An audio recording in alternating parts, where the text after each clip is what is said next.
Tātou mafuta mawheloa I whātalo whāturo tātou tino, o si mai alau whāwhonga. O le tai o le malo tu walu ma le whailau tusi o malo le tāu pulenga. Na mua tau nuu I sa moa I le so sa mo le awai tau urumanga o le whono malo le tāu pulenga. Leo le a wheloa I mua I tai o malo la iti o le Pasifika. I le a matanga le nei vai aso mo sa lātou whontanga. E wha mautu ai mata upo le a whorasia. I le whono au tua tai o malo le tāu pulenga. O le tamai te pāle mia le fionga fia me Dr. Naomi Mataafa, na wha whelua ia le tau nu o le pāle mia o tū waru ma le tamai te whailau tūsi o malo le tāu pulenga. O le asunga fua le amatanga o le neiva yaso, o le mata wha ngā solo ai nisi o wha atasinga, wao fia le porkalame pe o le whono mo mata ubutau tina matamai tai, le Women's Forum, ma le whono I mata ubutau tū pulanga televou Poliu Forum. Mo whaeloa le te tai o le tātou malo e whaafenua se lau wha se furu. Tangata ua mai au na le stala e awai le whono. Ma uau fiai ma tai o malo malato usunga whono mai atunu o Asia, Afrika, le atu Kerepeane, Europa ma le Pasifika.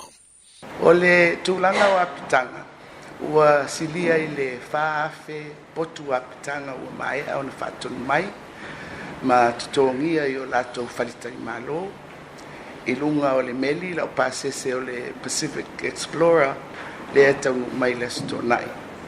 Ia whaapea foi, maota malawa o ainga, ua whaavanoa mo a tatou malo. Mo I lato ua whaatonuina bitanga I lunga o le meli, o le Pacific Explorer. E au fia umai ta umafa I le tutongi o le potu, ma mawhai foi o na whaau ngā isi au nanga o lo ia I le waa. E pei o potu whapitoa mo e whaau ngā ina na fua whatabal vale, ona o a fianga tu mau. Ia ma no fuanga o whawhia fianga. Ua tutumu uma whalitani malo I pia, ai maise no fuanga o lo o taulalata I no fuanga e whai ai whonutanga. Whatulanga ina I le saulea mai mulinuu, se ia pa ia le whalitani malo le tau nesina. O loo ia I pea na I potu I maota malawa o ainga mo apitanga mo le whonutanga. Whapea na I potu o le waa mo e ua tuwai o na whatonu mai apitanga. Mai o lea e momoli atuai le whamalo ma le whaftai. Io tātou nuu malala whanga uma ona o le whaalia o loutou wanganga tali malo, ma le mitanga e whaalia le matango fie o tātou ai ma lau whanua. Mai whapea foi o na whawhitaia le au whaipisi nisi I loutou lango sua I le whaamatango fie ina wa o tou pisi nisi. O se vaenga o le saunanga whala o I tele mai le tamai te ipale mia, I se whelo inga matu stala I le asfreile umamae. O le ua whainoa le te tai o le tātou malo o le mata I tua I neo ni a fianga o le ngātai whale o nuu mafio anga. O lo ngoto ai le vaasu e sue o le fitafita o le sambi o le malo New Zealand. E peo na whanga solo I ngā ruenga mo le pui o whingota mai o le ngātai whale. Ai maise o amu. Na whasiringia le pāle mia I se sila le malo I ni taui. E ona maua e nuu wa fia o lātu ngātai whale. O nei meo taui. E fua I lunga o whamaumaunga ma whamatalanga e au mai. O te manatu. Ia atonu o se tūlanga e ono o iai. Aone me moni lava ia. E mea tauna whai mua mua. Ia ona o aile ile nā fuafuanga. Ile tūlanga I lona tala whea ngai. O le tala whea ngai fo. Ile tūlanga le o le whai o le sā. Ia o le ngangai o le pui. A wā o le taimine. E le o iese mōli mauwa aia.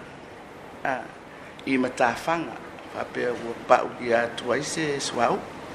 Ia mala e vai foi le I whingota matulanga whapena I ni a whianga o lo iai. Ia o whamatalanga ma whamaumaunga mea e tua iai. Nisi whai unga I le lumana I atu o le tatu mta ukune. Na whaeroa fo I le pāle mia le fionga fia me Dr. Naomi Mataafa. O le whaio se suenga tū ma o tia se idi ai le mafua anga o le mea na tubu I le waa. O le Mataafa I oi lea le malo New Zealand. a wā le lātou mea tō tino. Ai o Samoa le vaia o lo mate i tū pēa ni a fianga o le tātou ngā te whane.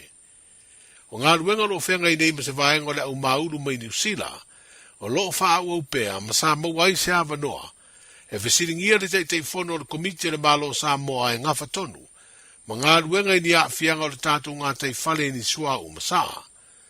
Whalia le te whono o i o le ofisa siri o le mta ngā ruenga te tele ma whela o inga, le fio ngā fui tu pai mau si manu. Olo i eil fōwhanga le o ngā tutonu le masina 4 November, e taunu o i sui o le kompani o le alatou whaia le ngā ruenga, o le ave sea leo sua au uma, o lo i tane te tele o le waa. E o mai le kompani na e o e amatau na whangasa lole na le senga o le sua au. Ia lo i whama mo pēa ma se luas furuaso, e whangasa lole ngā ruenga lea. Ia mai elo ngā ruenga na, i o le silo ngā ruenga i tala tuatu, i o le whainga o le pala se whainga i whaile ba. O le pēa ese, o le ale, o ngā ruenga la nai whesi uni, salo le whamasi nai whaatino. Ale ae tamu whai, taunga o atu o ngā tono November. Ia o taunu mai le company, le Savaging Company le a bese so i o meana lai whamoe moe e whai. O le ngā ruenga le ua, lai o e temine. O le tampai fwele le ta fio le so i tono le mela i le kisu. I o lai e liki mai lava. Lai liki mai e tolu i tu vaenga lai liki mai e. I a lai tampai ta ofi. Ta fio tonu e uni tu e sautua. I a e lai sawa i tu. So tato mea mua lai whai. Ta taunu mai le bese ro kisu la tu e mai. Le sa i rau tū while inga mare fio anga i le nawa e sultua na ia. Tūlanga masani a fu i langona whaalia fu i o le fio anga i. O le atungalunga, o papolenga, o le latunga tai whale, tau fin whangota. Lau si sila i wa le whai tūru ngā ruanga fu i alau tū komiti mara malo. Ia o le ngā ruanga whai te ngā fu i lele. Wai, o lau umona matu mai le sua sami, ia mai a fu ia na ia o whingota. Ia lau ame o le tatou Sros. Ia le lai tālia i ungo susi e ngā fu i lele na ia milo aipa lai tūlanga se whalanga ina lo i whingota le. Le tunu al te mile ia la ua sa ave fo ile tato la puta inga fo ile i awana i fang ta fit fang ta ina se i fa mai a mai so enga ia ona i loa la ile tulanga o ye de tu le fi hotel sa mi a mi so le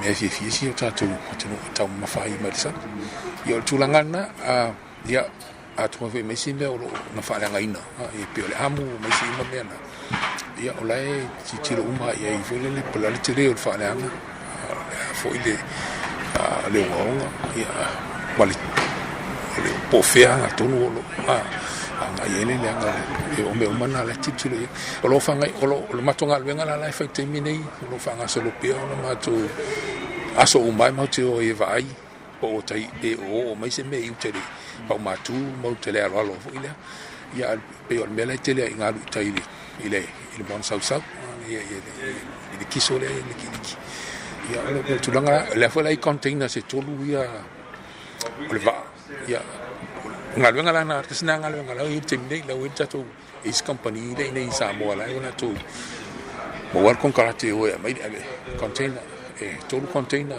wi si container luo o le ni me to ia lis container me ai ia la uto fai foi a mer container na to tala le ia le lango le to le me ai sai to la foi la uso to ia tu ka ko tanga lengo fatu anga ia pena fa ka ko MNRI se fai ngai fai ia me ai ne ia wani te fa langa ina to se suma me fa fena ti ai ma la foi me ai o fa dia te fono sai ai le fuanga e tau fianga ruenga lo fai nei de o nga sami le lo ngoto ile mano manui le temi a to le fono maro le tau pulenga peitai o te whaia se isi swinga i le whaawa o peo ia ngā ruenga, ono se tāro sanga le malo ni sila. O tulanga na sa iai, sa titilo e tāo fia, ona e o tero ngā ruenga mauru hui lele tua, ia e peo nsile fia hui, tanga whaia o idoi o tua i o le no fo le tupu, le la ele va pertani, ia le wha peo peta i o, ia mo le va inga hui lele uni, tulanga wani ni o no usu wha inga hui ia, sa matou titirola ia i foi lele ina ine awane I toi fese ngā luenga ne te ua whai nei le ngā luenga le security le alfon. Ia pe tai ua toi whai nei tata noa ngā tātou ale malo New Zealand ia mātou. Ia whai mai leo le malo Britania, mo ele le whai mai ia e mwhai ana wha atino ngā luenga I teimi ia. Ai o teimi le pe awhio ese tupu. Ina hawa nolo leo le teimi whai ngā luenga. Ia sa mātou tanoa leo whai tue I Navy New Zealand. Ta tia mai o le final say o mene o mato official o mato komsina sino le apena wala na so ta itu royal komsina ia me komsina ona tari ina le plan no fata tia tu fati no na we na la un fain to fain na te vini la fa o nga luenga te miane ia la fa nga ai fai fo le fa vai time fo le fo fo le vai le tu langa po ava po le e ile le fi o tupu ia ta fila ile ia al mele sa tampo I fai sa pe ta ofia la so to ye ale la fu na mai ele e Navy New Zealand la to e fa tino pe ngalo ya sa se so tai pe ta to singa komsina mo sana fa to fa la ingele tu la se fa tel danga bele fionga ia fui tu pa I mausi manu o ia le office sidom tanga rubenga ngarubenga te tele me fela wa inga le malo ai o te fono fo ia le committee le malo o lo ngafa mga ruenga fiso swani ni a fianga o le tātou ngā te whale ini suau sa. O le mai o nā sia I o nuu mawhio anga I Savai I le teu ina whabātang o fio a ai mawhau a ai. Na Savaria ai e le komiti I a nuu mawhio anga o le tātou motu o poru le vai aso o mawai. O nuu na ave I ai malo I limas furuono malo le tau pulenga e autu I ai alatu te unga a ai. Na amata mai de le tu malo fale la taima sa matau. Anga I atu inu o le vai maunga. Fa peo na fa awa watu I tia vea le tu malo a le pata I tu pa I lalo. Ta milo ane ai si umu masafata. Fa peo nu o le tu malo o le fanga mafale ase la. O fua atu nu e limas furu ono lo angi ngia I nu mafio anga wala utongia. Wa fa alia le pa le mia le na saunga anga fa la wa I tele le fa ingo le vai aso. E ei mafua aisi atu nu ese wa fefiloi fatasi ai. O le atunu o Israelu masaina I le la vea I le li o malo o le tāmpulanga. Ai o nisi o fua o vai o wasisi atu ai, ia te unga ai. Wa avea I nei le talo sanga le pāle mia I nuu mafio anga, ia feso o tai I suyo le malo o mo le wha manino ino o le atulanga. O le tele o tunu o lo avea masuyo malo o le tāmpulanga, sa avea ma territorio le malo o Peretania, o nisi fo ia tunu sa pu le fa kolone e le malo I te usanga utonai. O tunu la iti o le Pasifika lo le vele li o malo le tau pulenga, e ese mai ei New Zealand ma Australia o Samoa, Fiji, Kiribati, Nauru, Papua New Guinea, Solomona, Tonga, Tuvalu, ma Vanuatu. O lona winga e na o sfutasi lava atunu o le vasa Pasifika, wa ofi ei Australia me New Zealand, o sui I o le whalaptonga o malo le tau pulenga a Peretania, o lo a wai o lātou tai I le fontanga. O le whai umar nama I aso na taunu umanuia I Peretania le au laka piliki o le tātou utunu o le toa Samoa. Ma ua sauni ai moa na tālonga e lua. Leo le ato e whairua I ai ma le au malosi e ngelani na whaia ina le tātou toa Samoa. I le ipo le rolangi le tausanga e lua whenua tasi. O le aso saa umomo nei le aso lua sfufitu o ke topa lea tālonga. O na whai ule le tālonga I le aso lua o le masina whauno. Vema. Ai tau mwhainga le tātou au loka pia ta mai le liki lava le whetua Samoa. O le manu malo ai o le tātou au le nei le sto na I na te nei. I le tālonga ma ta mai te itonga I le tā musanga sa ili avanoa. A wale ipo le rolangi o le tausanga e lua oruono. Wa whaatali ai nei I lana tālonga e tasi o loo tutoe.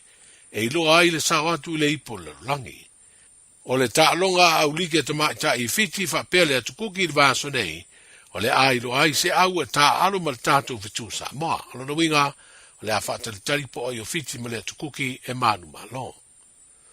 Ai le tālonga la kapiuni o le au e tamai le manusina, ma le tālonga ua mai anei na sa ili eiso na avanoa, I le ipo le rolangi le vaengo tamai e whaia lei e ngelani le tausanga fōu. O le au mawha mautu le sao atu o le tātou manusina, I le ipo le rolangi mo le teimi mua, tanu mai le tausanga e lua afes ful malfaa. Stasi leo matatia ua whaalia I se lipoti, ua au sia tamai I Samoa le tālonga le lakapi, au fina umai e sa ili so na avanoa, i le ipo le langi. O le tālonga i tūpai le manusina ma le aua Madagaskar, na manu malo ai i ai e fās furuono e sfuru lima, ma wha mautu wai lona avanoa i le ipo le langi. Tala matai o le nei vai sa fau. E silia ma le se lau fala oloa i Samoa e mawhai ona whaanga i le talofa voucher mo whaatanga alu a inga. E le atua lava se 5 milu te lafu antuai mai New Zealand, Australia, Amerika, mai si antunu. Ai tau no i telefoni maolo e whaanga le talofa voucher e whai e le whaatau. E mawhai fui ona tungi e tuai le cash power wha pēle pili o le vai iso o se taimi. Angai loa i le www.pacific40.com e lafu ai se talofa voucher mo lo a inga i Samoa. Mo nisi whaamtalanga vala umai le olua tasi o valu tolu lua tolu po le info@pacific40.com. Talofa lava o le siu fofonga le nei o Samoa, le Radio Samoa. Ua mawhai ona au ina atu le tala o le tau i aso taitasi ona o le langolango mai a le Pacific Finance Limited. Telefoni o Valselau fitu whawha lua fitu. Ola vengana i le tātou tala o le tau e pēra au na mai le official va i tau mō lau si le fia mō le somla so a tai au. Ma me o le so e langi lei le tau se vangarai le au o sa i le tai au na le la. Sa viliangi mai le so mai le tui sau te sifo fiololo le malosi o langi mai taimi o le au o le rei. Wa matana fiololo mai le mawhanawhana o tātou se fulu wale iwa tikiri le mawhanawhana o le so o le manui le poa na neimo au kilani se fulu ma le tolu tikiri. E ngoto le la i le toi se fulu ono midu te le tu la e valu i le fiafiana nei. O le venga mala so an tai au fa mai o sonne le la i le lus fulu ono midu te ai le ono i le tai au. Fa mai a wa mai ono yaina i wanga i le tui si sifo i taimi o le a woli i a po o le fiafi o le angi mai savili le so an tai au mo au kilani mai le tu i saute si sifo. O le tulanga nai pio ni winga o le tangwila nganta mo le so a befoi le soa tai au. Wa loa le tautua le Pacific Finance ino no ngā tupe mo so se wha moe. O te pena sau wha i poiponga so wha nau ma liu tala ngā teu po se wha tasinga lo ainga. Aia se tawhaunga i Ausitalia po lalo tonga i le tatala i o borders. Apalai nei loa i le pacificfinance.co.nz. Bevala au le ovalu se lau fitu wha lua fitu. E tau sanga sau no ngā tupe i le vau le 5 se lau ma le 2 se fulua tala e lua milu te whaatali e lau tausanga online ai tasili tula e whaatali ai se tali e ia inga whaapitoa wala au lola Pacific Finance Limited i le ovalu se lau fitu whawha lua fitu. Masalo ua e ai i whale fō mai po o taa vale ale fono ma e whape ane ua nao au nanga tau soifua malolo ina ma nifo mātau te whaia e tele le whasosoani e maua ia mātau whasosoani mo le ola manuia o le mawhauwhau Polo kalame e tau fia ai le tau mawhatapaa. Whasosoani mo tina ma pepe. Whasosoani mo whaia o siaki i le whale mai. Whasosoani mo sauwanga i a inga. Whasosoani mo whanau ua hiu ma le a onga. Mo nisi whamatalanga, tanga i ane i lupenga ta whailangi www.thefono.org. Pe vala au le ovalu selau, fono for you. Ovalu selau, tolu ono whaavalu. O e mawhauwhau po le ale isi la asanga fau e tatawana e a ngai i ai. Mawhauwhau e toi fo i le a onga pe su e sau ngā luenga a ele i lava lo te apena. E mawhai le OCA ona whesoa soani a te oe e a matalau la asanga fau ma le mauti noa. O le mātou polo kalame fau e au fia i le whāwa iaso suenga ma e o atu i le sefulu lua vai aso o whesoa soani wha au popo. Mo nisi whaamtalanga le sitale le go.oca.nz/ignition Oceania Career Academy o Lolu Manai e a mata i nei. Win-win, hooray! Manu malo i si tino tupe e tasi le awhetala ma le Vodafone Samoa e tawala mai le M-Tala. Tau ia inga whapea ua mawhaanga e lafo mai sau tupe i le M-Tala mo soua manoa e te manu malo ai. E whaingofia lava, nau le lafo mai lava o Sauseleni e lunga e ma le tongu se lau tala. Tawala mai i paanga lau M-Tala. Ona maua lea o laua manoa i se seifa pitoa e te manu malo ai i le tasi le awhetala. Mana tua, resi tala nei loa i le M-Tala e ia inga whapitoa. Vodafone, together we can. Mga umia se maa wha mga kosyo ki ngā lai Samoa. E sisi, le Lifestone Headstone Life whai le lako whaapikoa mo maa e lalo mai le 5 awhire kau. E mawhai fo inga lafo i Samoa. Vili le ongu se lau kasi valo 5 po o le website o le lifestone.co.nz. Whai loe le Lifestone Headstone o le Radio Samoa na e maua aile nei whaasalaunga o na lafo lea o le maa whaamanatu i Samoa e au noa ma se tongi. Lifestone Headstone le au nanga a le Pasifika. Tasilima i Watolu Amo Radio Samoa. O le tofio tamatane o le mumata i le afi se vai ane la whasaunga e se launga lako auna i mafofaunga ki li. Lei se boka, lei se cheese, lei se tequila, whaia whaafia, lei se poka, lei se pia, musika i paki lia. O le tofio tamatane o pui puinga aina se vai ane la whasaunga e se launga lako auna i mafofaunga ki li. Lei se boka, lei se cheese, lei se tequila, whaia whaafia, lei se poka, lei se pia, musika i paki lia. Kasi le kama e valua popo, o le si kama e kakau. Rua kama e valu kau, o le si ofu au. O eke kumai ai le pusa le umu, ola le mafofau. Ako fafie ngai au kuanga, whaloloa i au kau au. Fili mai lau ua, le angai wapenga asa le umu. Bakungi maa asa o lo saitu le vai a kumu. Maa i lau i ofi, ma le lau mango, oi i sulu e koe fili, ma le lau anga le wai fafo le uro le sumu. O maa fea, le mawhainga kali e lango lango. A asa le anga o maa e merika e le wai singango. Pasi mai le se sae, ka mo e whai a mama. Me iengi meanga kokoeanga poe, manga oi koe whaafanga. Ai ale ai, kango loi whasusu mai lau pea kanga.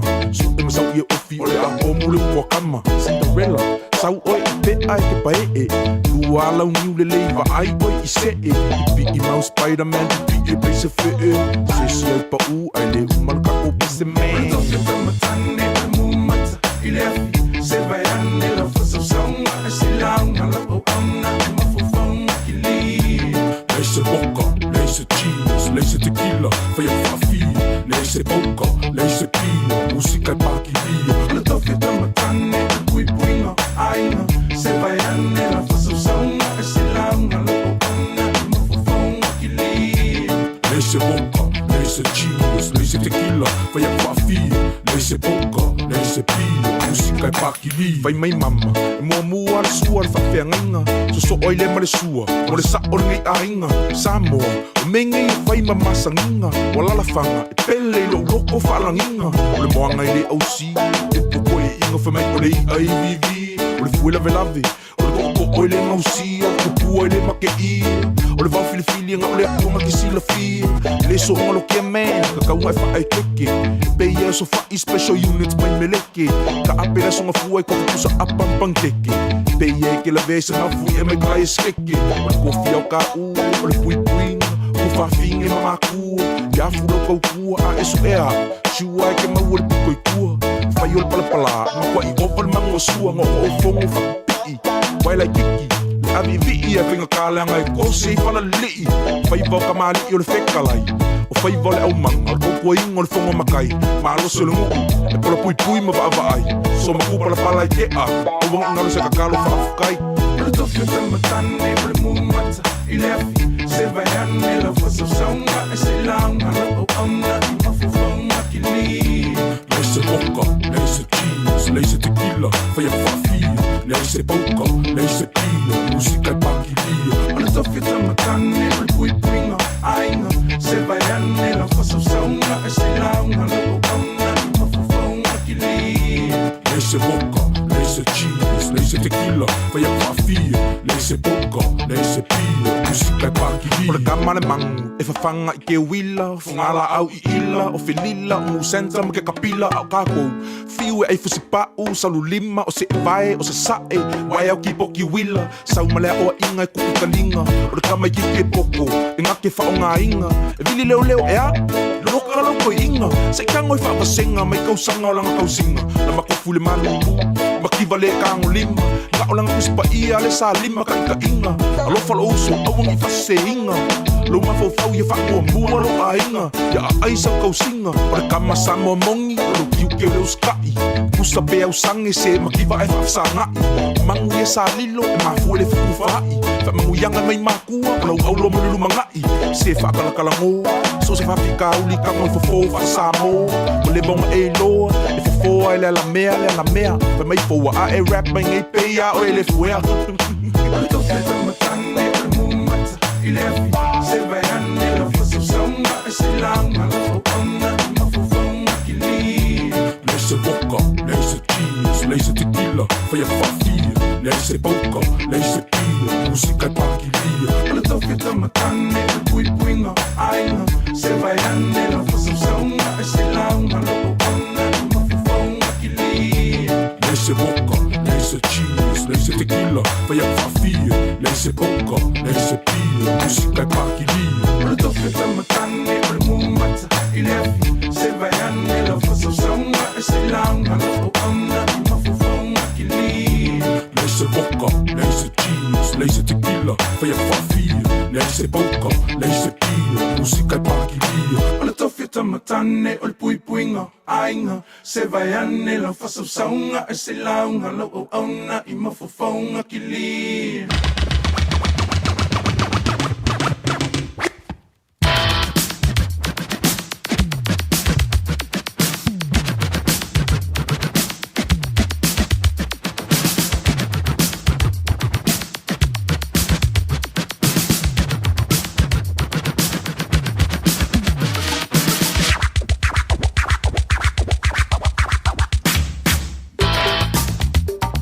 Se fulu ma le ono miru te wa te enile se fulu ma le lua o whenga i le tru ma whinga mano longa vai ainga o le ria wuli o le asunga fua le so lus fulu tasi le o le masina o ke topa ma lo le tawantai ia malo fo le fa ma lo si le amatanga o le ringa ia so fo e pe o le tatu o le le lo famlanga le o le tua si ile vi inga ma fa taila na fio o wana le se nolo na lofa ia malo na le ria le me fai ona tatou fisila fai lumonu ai leo tu ono ele ni vainga le aso o le susulu matango fie mai ave o le lai ele ni fo ia woli ia i matou nei manuka o a mai le topi tonu ia anto ai fo i male tou anto no o ani fo fuanga o fianga ia ele ni vainga le woli e po le fo time le aso i le tou anto no po ka se fia ia pe o nga fianga ki behind mai ele ni ia woli ia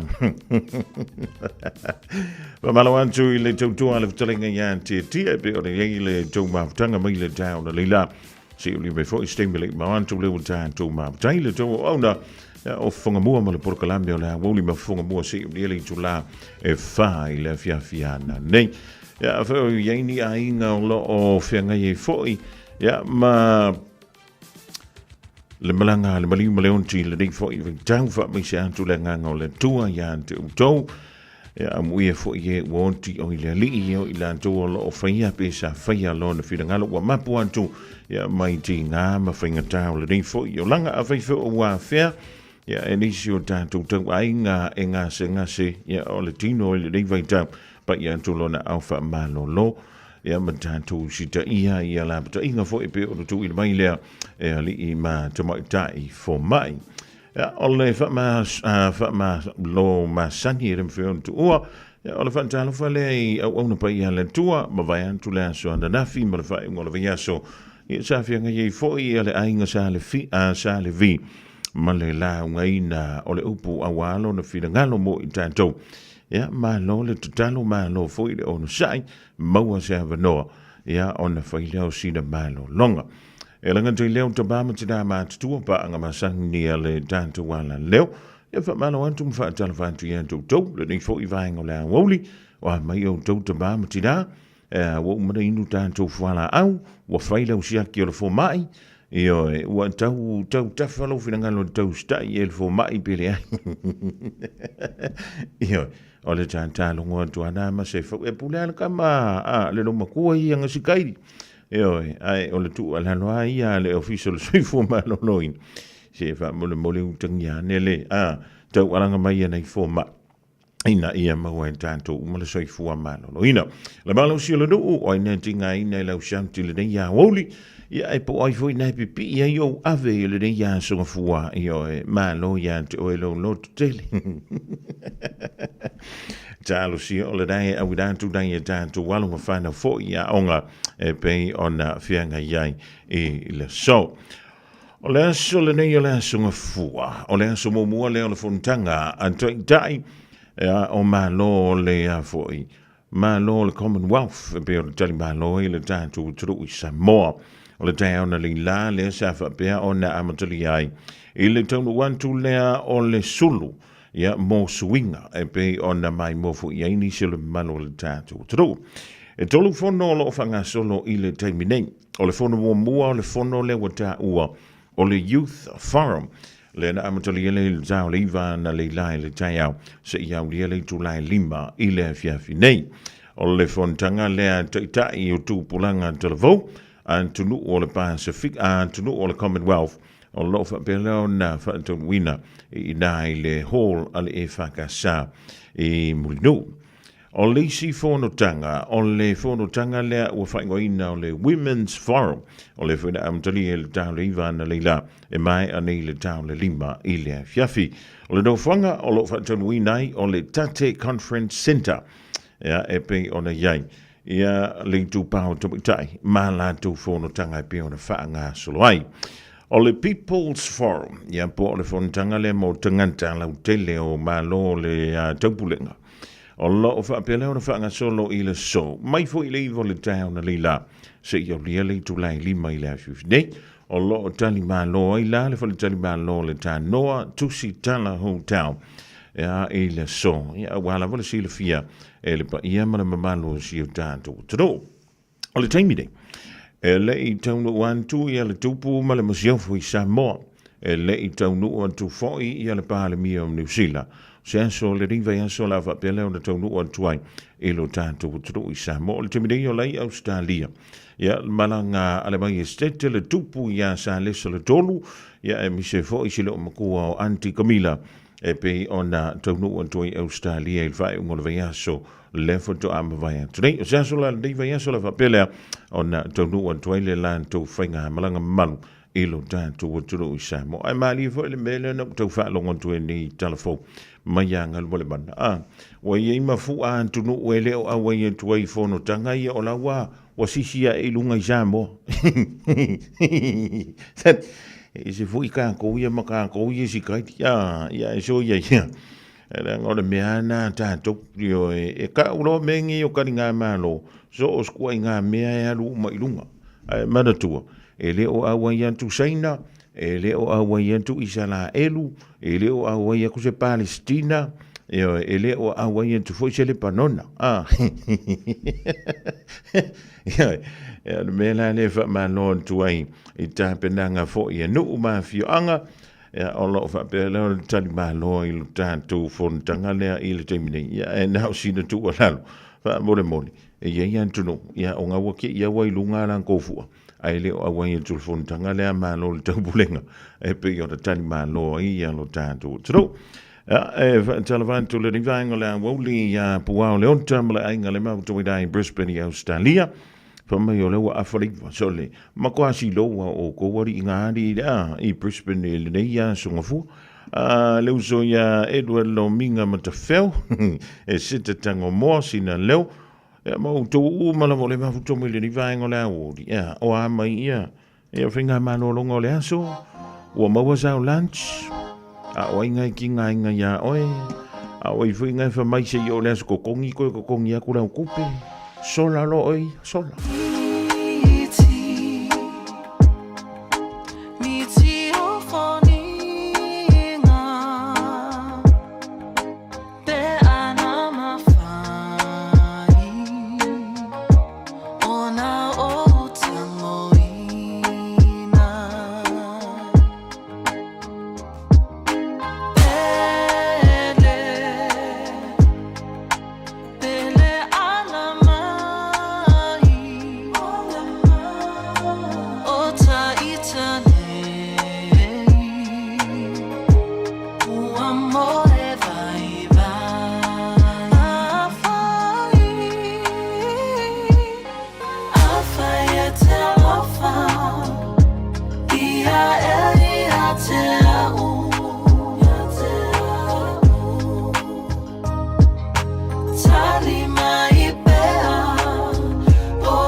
se mula wanti le won toe lu se fulu mana tasi mirute ona tale o le July tasi tale tasi ona abudantula o se fa mo bonga tatu tala I vai funu wole ria woli la so fu te pena mai le sunga ya se yuli umala lefi le ni vai ngola woli fi fo le ngalo fa tasi mele sunga le pule o le totua ya mala udanga ale DJ Sal le fionga ya la pe tala lene wa fo se fa manantu mo itanto il ni vai ya so mo le le masino to pa van talo fa tu le pepe malo le fe le fiva malo fo ile tawanta il ni ya woli man tango fi Whawhira I atu lau te lainga whunga mua. E mai se fōi le tapu inga sa mua tonu au ki lani, ia. Mai la tau olo mafuta mai lunga leo penga te whailangi. Ma lole wha ma lose inga luenga a matau le niva yaso. Ia mai se fōi le tapu inga fōi le usu ngā whono I sa mua. Ia olo tali ma lo iso tātou atunu. Ia il fontanga pe ona wha ngā solo nei tei. se na le oso lo ta fia lu le au pepelo ta vai antu le au le lei mai u te unga is manta ngo fi ta penanga fo you no ma fi anga mata antu la vai il bana valele ya nga antu ye pia ya o le tulanga na pe on le moli mawina mai la vai le nava yaso ya e o mai le fai ngona vai yaso ya le o mai la so wa matali ai le tantu talinga malo matou tia so le tong finga sa mo ile nei fo i fono tanga a malo le tong pule ya ole nga fo le na ole a tele wata lo tapu e siwa nga lai malanga ya malato video ya matu mai lunga ya pe ya la tatu tu fono mtatu sa mo ya tatu wilo mo ni avano malanga ya mo di fot fa tai ya tatu o fasalau ya lo nga fa fo i male au mainga wata ma video fo ya o mfaye fo ona mata tu to tel ya wa ele se ngadwenga fa ngofiele fe nga ma tatu malo ya ma nai se masio tatu watnu fo ita penanga ya o tupe ma me ese wa fa ina ia mafai ona taunu man ya fontanga ro fatin sa le leila va le pepe ya tonu i vo ili si vanga ta wole tu ya le onanga di sa vo le mo ta to data ya le ngante le ole wifi vo le mi se le vala so ta inga fa di ona po ole mele wi sa mo ko ya ngai pepe fo vo ile i fa se live ska me ki ai to ya o tangata mala i sa mo sole o ke fa ya ko le popo ka fa live le o pepe Io, wat of telefoni uma. Ja, maar even is het zo, maar als telefoni hem van je face live. Io, maar nou meer telefoni hem van je fati no maar je toe lang na. Ja, misschien voor if zo tainga. Dat dan lo telefoni ja, dat penanga tato company ja mautino. Ja, lava lele le malo sim van je ona zo taile ia tangata telefono. Wa lela fa popo atu pe fia a feisi tangata yola watu nekton ele ngata fontanga ya ula to fo lo watu le fasal lau no winga mana miel mto lava layer capacity ole altato company digital ya me se fo ya lazy company la mawai fo ya no samo ina ya wona se tu langa fo le lo fa le tonu ma afia o ma ya so ta inga ai timer fontanga ya wa eseta watele ole tulanga ya sa tato internet te minne wa ole la mai nei tangata mai faf ole experience le man na ola to le ye New Zealand Australia 5G ole wifi fo e matua I love le sa ya la to so tain awana I o se tulanga fo le matua tolo ya tato internet ono to tele tangata fa ngaina Pamatai a whai nei a tautua a company pe ona iele di che sa fo lele ona pa u iele sa fo lele ona wuto te leon tangata ia wanga ia tu a mise level telefanta ia pia. A lava ta penanga company telefoni la ia Samoa ele taun tu putu langa le o la woleva nei lola fa ingo tangata ia la malangatu ia lo no winga wat tauna tam fa la waitele la tu capacity ina iam fai ai me se lava taulanga lela fa lui lela fati no fontanga ia lava le ia la tu po ia mamsini fo ina ia awan stu langa fa le tonu tu langa ta so tanga me se lava fa ngai no internet ia lava sa lele ma no fa tai ia antonu lawa fa nga solo ia fontanga I lona sumo mo le ia umalola le so nei lo no winga tawona tanto lo umala ia po ai le ole a fia o I fo ile ole a fa no fo ile le tulanga le coverage le be ia saulile tatu tapo ia tulanga fo yo o support lo fa nga tatu company ia sa mauli ia la tu ta penanga uma o toinga so fa penia fonga mua ia tatu tele fa pe ese mato ia ese Vodafone ia ese for CSL ia da wona ngal due fatasi company uma awata uma ya Samoa ia il fontangal nei ai a fale tonu la se sa wona se tas ia o fale tonu ma funa Samoa ile ma faina fa pe fale tonu ia na ta wale na to company ia wa ya afia uma I lava se tatu watnu uma malato ta penanga ia ai o supporta ia tatu mai atu fafo le mfayona la foto tatu tapa mo na yo tatu ai ngi Samoa na foi mfen fa nga tu al ClickX ia la foi se leni ia nga I telefoni tisa ia wa foi me lo mana mia I fa nga solonga o fontanga nei vai temi wai e pisi lau fono o le fono ia ai tau fai pisi uma fo ia nai a inga lo fai pisi nisi mtulanga fa pena ia lava o loa ia tulanga I fale ainga ia I tuanga fa pena ia te lor telefone te me la tu mai ata to ia fafo ia efso soania tu tulanga na Ioi, ia Michelle vole tūlanga fo ilele whainga o tātou whātunga, ia wā o le bele wei I tātou. Ia o le mea vavea leo pepe, loro winga o le talafuile. A mana o ia le temine ia bantu nei niusila le kupere game yangi e whaia whakau. E manga o e 5 mingu ke pes furu mingu ke o kaungu waku sa mo e leo tui ele me foile. Ia si o le vai aso le? Ioi, whaunga lava tātou au nanga na wa available online. Peo na ele tātou click X Pacific I whainga paanga ma Digicel. I le ato se 5 minute pen sau noa ia whanga mua. E la fort se leni. Whapena foi la papia fia whai whatau. O lo iei au nanga peo Pacific 40. E la tau talo whabata. I le ato se 5 minute e la foi le vata. Whai o lai tono whalolo le whamateo te minei. E ma whai ana la fuatu le vata te minei whai ale le whatau e fuanga le vata lau tonu atu le telefoni. Ia, o le whaingo fiena o au nanga I vai te minei. Le ua mwhai ona fsoswani ai mona I o tātou a inga I Samoa. O le tautua ia le tātou ClickX, whangala to website, clickxpacific.com. Ia, o le tautua le tātou Digicel, na mwhai ona nga e digicelpacific.com. I whapena fo tātou tālo whawata Pacific 40. Na mwhai ona o pacific40.com. Ia, o tātou website tā wana asi ai. Lele, malo whau taia lau pepe I antono iei fo nisi walau tongi e le nei a vai aso. Ia mai I tātou top up so le vai aso na sei ma vai anto nei pēa. O le tātou sei o las Farrellan te nei pei fo na fonga e le pokalame ma le sunga leo au. A ele tāo las Farrellan. E lua tātou entries mo sa moan whamani eina. E le top up sa whatau le whaloloa ma la fo I le fitu lua fitu o valu. O le numera sa whaonga e la fo le top up o le olu o lua tasi ono fitu tolu ono tasi valu. Ia maala ua maua fo le 5 se lau tā la New Zealand.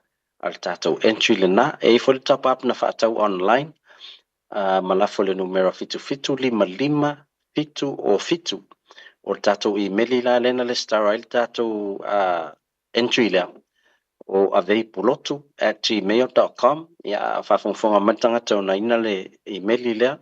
Ia, se taimi foi so ta ia tu tātou fise whailu atu. O ele we manu maa loi le 5 se lau tā la New Zealand. Tasi tātou entry mo Samoa na laki le se ia Australia.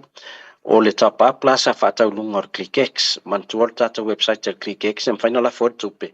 Mwhai foi ona whatau o top up.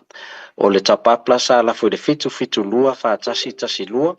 Ia arswafa o leo lo le star le account le ClickX o fuatai fuati mau. Ia mai New South Wales. Ia o manu malo le 5 se lau tā la Australia. Ia, le whalau toi a mata entry so le tātou se i o vai aso le nei. Toi tolu o tātou se ia toi a whonga mua. Ia, ona whamai ai leo le tātou promotion lea. Ia, tātou tālia ia le tātou whapitor Christmasi. Ia, me se le sauni atu tausanga fau. Mana ia malo le tāpena le pepe. Ia o ila I toi tau ia me ei fo ile. Ia le whainga o top ups fo I e sea misi se vai aso I la tau. O le whaia le ngā luenga matua. Ia mo ai ngalo tāpu I mai Samoa I le ngata mai nei New Zealand. Vape fo I Australia.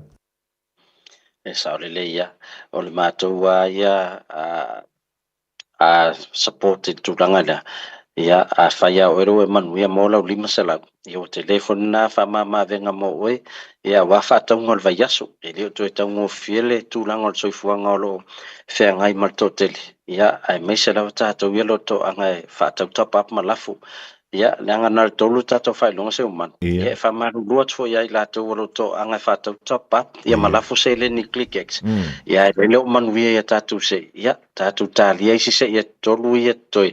Ia tonu teo mo se whamanu ianga mo o tau. Ia ai o le tātou numera masani lava. Ma whai o nafsota ai mai ai.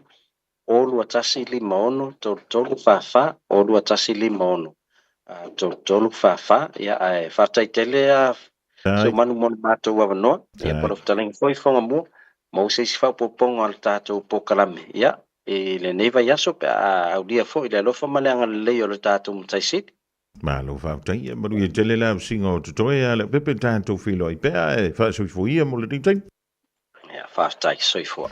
Le fionga ia le pepe tala lene wa vela vo ia mafunga tamu le moli o le tautuma udanga le DJ Sal o le Pacific40.com le ia le pepe tala o loa o le talo fa voucher a toa e fo ima le ClickX Pacific ia wala la fo ina leo tatu tupe i lunga o penga te wha ilangi mo a inga o lo o tāpua i mai ia ma wha muli mai i te tonu o le tatu tunu i sa mo o leo Joyce fulmiru tonu tāna o ling tūlaitas Tantasi on tala i vai whanua. Radio Samoa. Taslima i watolu. Amo.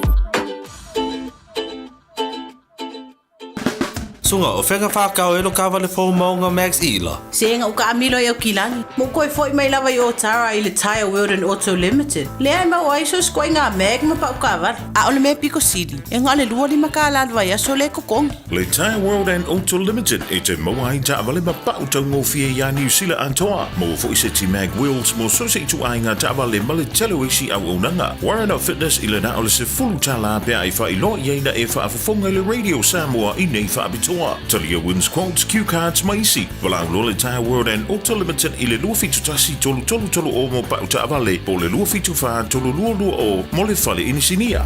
O esi la fia e iwa tesi ma le tolu wha miliona ta la le se leni ale UTOS ua toe whaasa fua atu i ona sui whai unite i le lua o lua wha. Whai sau teo ngā tupe e teo wha whainga luenga ai lau se leni ina ia vave wha tau nuu se wha moe moe ta ua a lau ainga wha pe e ka le sia. Wha o ngā au nanga le ANZ po le talo wha voucher, le M ta la, ma le My Cash e ala i le ClickX. Wha afso tai mai le ono valulima lua ono iwa wha iwa, le www.utos.ws, po le emaili o le info@utos.ws, po le Facebook, le UTOS, le wha aputu ngā tupe teo wha whainga luenga o le mawaenga tau sia Samoa, teo wha whainga luenga e mātou lau seleni, ai sele e oe le manuia. O le R-Dash Travel, o le company numera tasi le taungo fio pasese mo whemalanga inga i Samoa, whapea le malanga mai i Samoa i New Zealand ei. A whea de loa i le ofisa o le R-Dash Travel, tasi valu lima Great South Road i Marurua. Pe vili mai i le telefoni tolu iwa lua o wha o o. Tolu iwa lua o wha o o mo le R-Dash Travel. O le A1A Tree Care Limited, lato te whaia au onanga nei. Teu, whamama, whangata, pe ave sea ni la au mapongati mai lo fanua. E ma fai fo na latu te wina lau tonga la au matoi te tau. Wasilia mar se fulu tau sanga o lana tautua.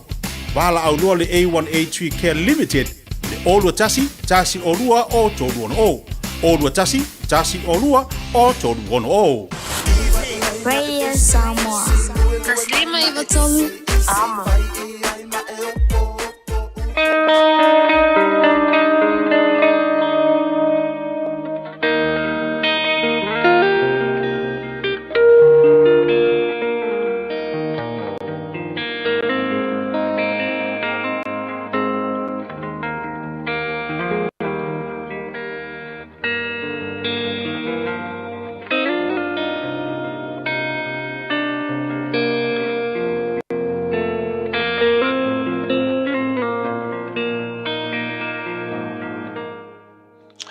Ia, ele lei le atua, taimi uma, ele lei lava le atua. Fia fai tau ina e te ole Filipi e taulu vai upo lua sifuru. Filipi e taulu lon vai upo lua sifuru vai mai. A wā alo tātou nu moni ua ile langi lea. O lo wha taritari mai ai tātou ile wha o la. O le alio Yesu Keriso. For our citizenship is in heaven. O le autu o le ruitau mo e. O le ori o lo le langi. Iyo e. O le upule apostolo na tau atu le kale sia Filipi. E wha malo sia i loto o tangata uma. Ina ia aua ne ia i le ola wha vai. Ma tau atu. O le lalo langi ni nei. E le ise me tu mau o iai. E o la vai lo tino moro tino. E le wha vavau. E iai le aso. E ma vai le marosi. Uma le momosi. Ai fo i le parpala. A o lea lae fo ringa tau mai. E iei le wha moe o le ola wha le anganga. O le langi. Mai e iei le ori. Lea la pion taua. Mai o lo tātou nu moni. O i le langi lea. O lo wha taritari mai ei. Ia i tātou whaola. Ia. O aki ngā o whenga i moe. I le ngei vai kai mi kongo le ainga. Le ka le sia po le malo. Au ke pole ke le iai. Ai ka kalo ile atua. Whakupulo whatutua. E mawhaina e ono sa ia. Lui tau o leo langa le nei. A ia e tau la i lau vai. E ile aso. E ile taimi. E ke kau aku iei. I le no whanga sili. O ta pena ina. E re ko ingi roi maka. E re ko ingi whangoangoanga. A ngā ole fia fia. O le ori le na. I le meo loa fia o le tātu wali. Pa maro si ailo loto. Vea manu i tau ia te oe. Ono le soafa Yesu. Amene.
lia lau pese evangelia wasiliana me totisi o tahuhu pese lua se lau sefulu mo le wha e moli maule anganga e tauulunga i le polokalame o le lu i tau mo oe ua tāle tasi.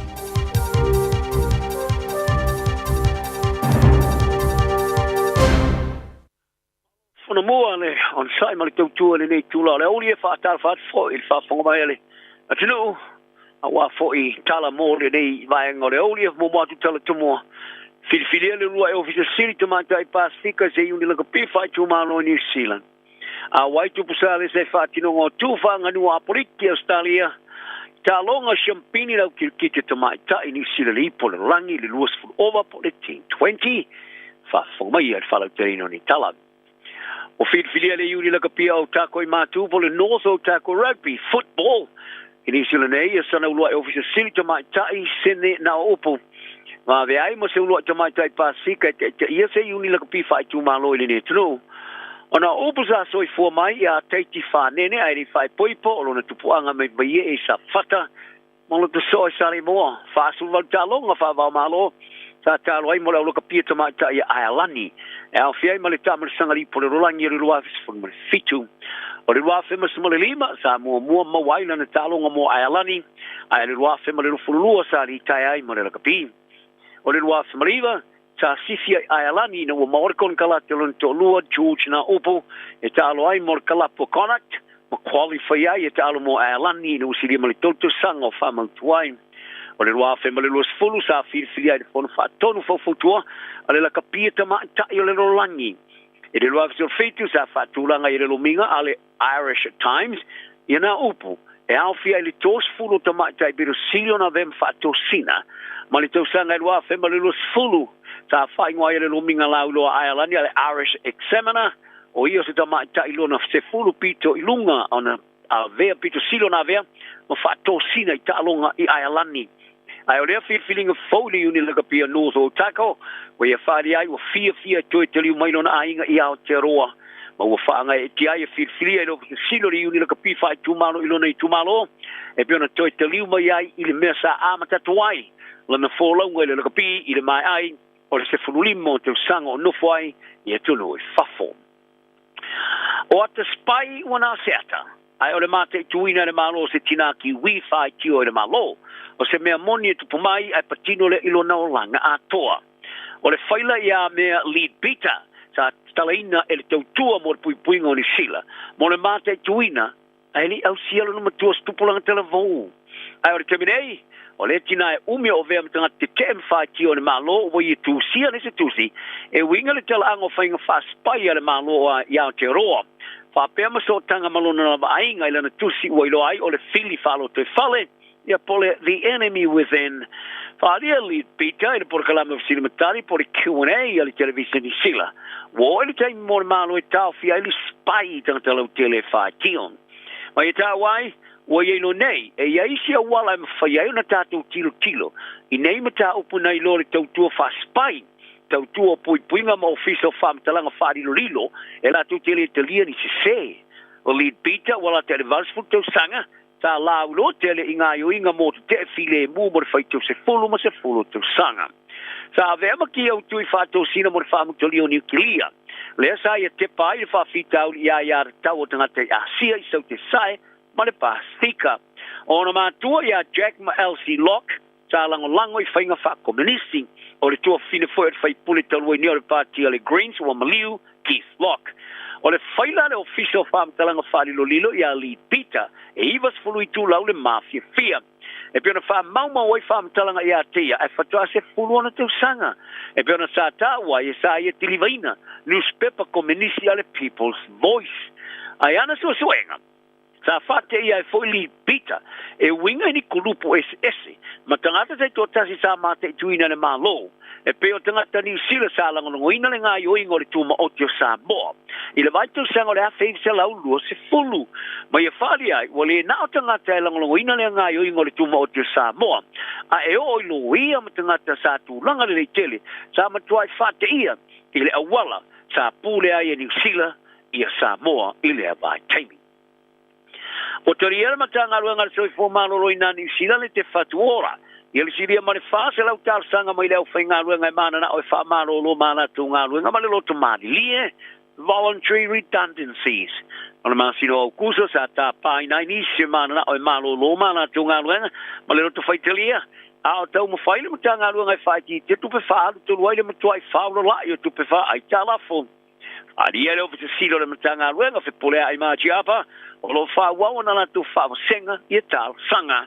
Mai e tā wai o tangata whai ngā ruenga sa o luma ele ma whaina wha malo roina. E leo ma whaina tala noane ma tā ngā ruenga winga. I se a whianga o le a iai nei ngā ruenga i tangata e wha mā vai. O le a iai lea i le tala whaara tau o le tupe a o wha a wau le ngā senga. O le aso wharoile sa tau nuane ai tupu sa lesa ma koini Camila i Australia e la ma tanga o le lasi singa wha tupu. O aso i lima o le malanga e pera wha pupuina o no tonga fitinga. O ka nesa o tupu sa lesa. Se urua i tupo Australia se 804 i se teimi wasi ai le tunu. Ma fuafuanga i le tupo o le aia whatino tu manganu whatangata o le ele o aporiki. Ila nasi singa o le a wai se sauninga whanganu a sui o tangata aporiki ma tangata o le motu o Torres Strait Islanders o se whaamamanga.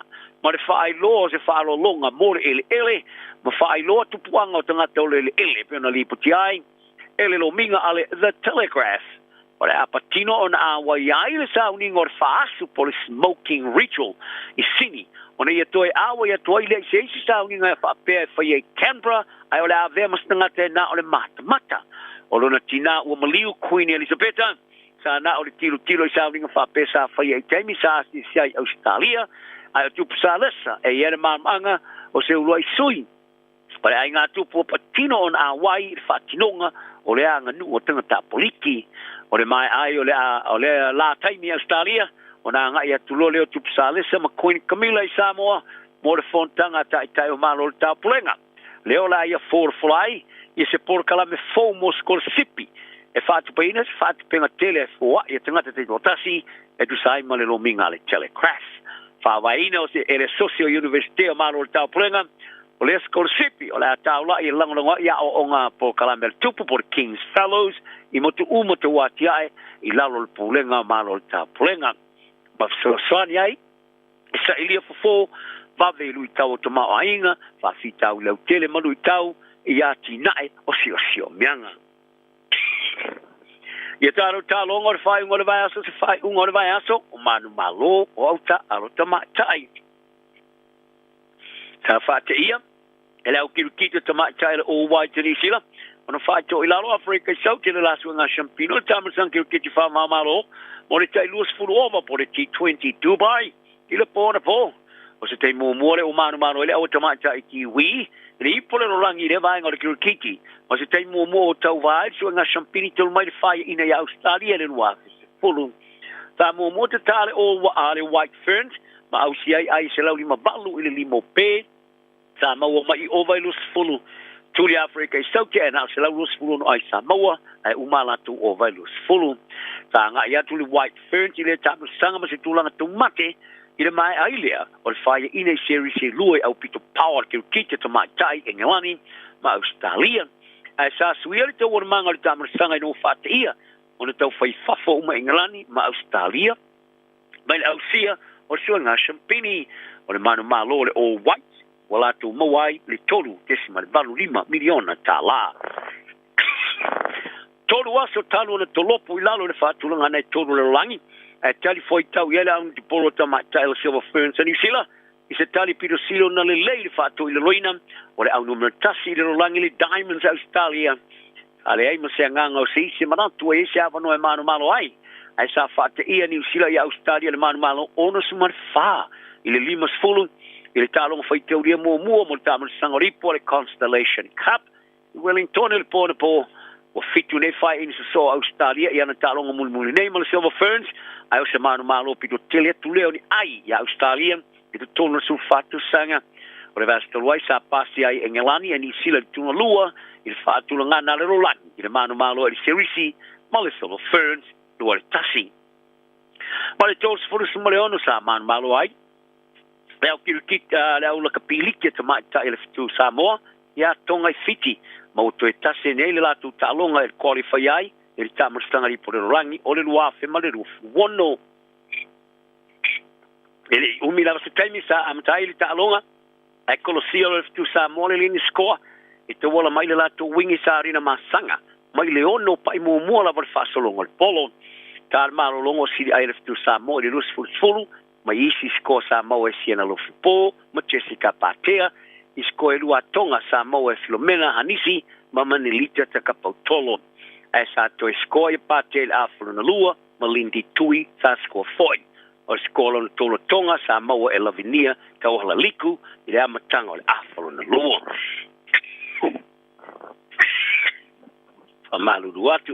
O le ata alo nena le fitu sa mo masau e manu malo mai i le vao fiti ma le cooking le fai al fai unga le vasonei. E so anga sempine fai mai au kilani i le vai aso asau o le au e manu malo i le ipo tamai tai o le ata wia i le lusa o lava i le tamu sanga le ipo le rolangi i le raf ma le rufulono o le au e tulunga lua. O le anga iatu i le tamu sangari po le rangi o le wafe ma le lima. E mauto e manu malo ne le waa whaila ni sila le ni team New Zealand le ipo lau loi tu unga o le taipo le ipo Amerika le America's Cup fitu mua i le lua i tu unga sumatolu e ma le waa a le Britannia sa fasolo e Barcelona. E ma le usoka forward i sila o amateina nean ta alonga i le manu malo ai o kilani i le astonai. O se ta'alonga u wha mautuina na Malayan Mount Smart Stadium e o Kilani. O le wha ilonga e au soka le Auckland FC. Le la tūrua i ta'alonga o le tamarasanga le A-League. Lua le lea i le au mai Australia e Brisbane a le Brisbane Roar. Ia tala nao ni aso o maoritanga tangata uma i le nofu leimal nofi le mu. Soi foia. Malo soifua, o le se fufonga Samoa, Radio Samoa, tasilima i vatolu a mo. Se kia Radio Samoa.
10, baby, tell me how you feel. Baby, got me one up, babe, I wanna see the deal.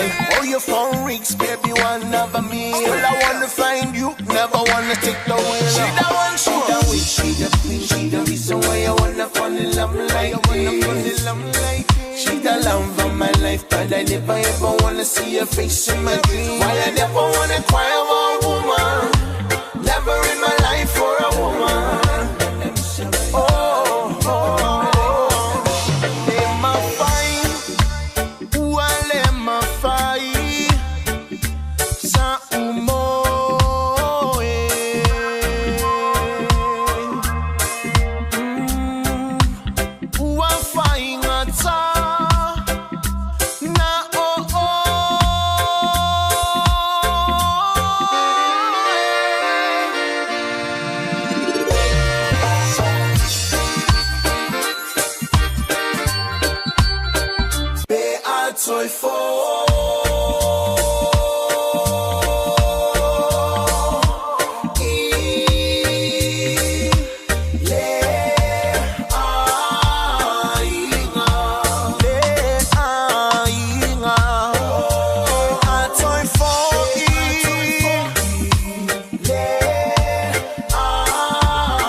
Malina le sumaya wino le divaingo la only amastasia fa tuai sa ole muito foi ile ainga oi ile ya se mesilian tu mai lo le ainga moni ya pe ke fa longa e alo fangia o le telio le time ya pe itili alo foi se fe au e mata tua o le tua inga le time foi ile me ai oi ole na ta tu fa te tu le sungia se yuli mara le fi mo anta tu tala Piona fa funga chile en tru de fo I vai ngaule. Woli antal sia o le dau toi tonu manuia. Ya o lo to pa yamalo to malu I fo le finga wenga o pisinisi makambari o lo sa ili ai o tanto manuia. E langa te tono ni sila fa pe fo en tru e mau le amatanga. O le dei fo I ve sfo ya fa wa mai to na yo la sa ya tanto I America Samoa, tanto I Hawaii, America. Ya mai sia tru o lo behind da auto. Ya, o le se kala mer ko nga yoringi yaso. O le se maku le la unga, nga ya lu nga la val fa sa.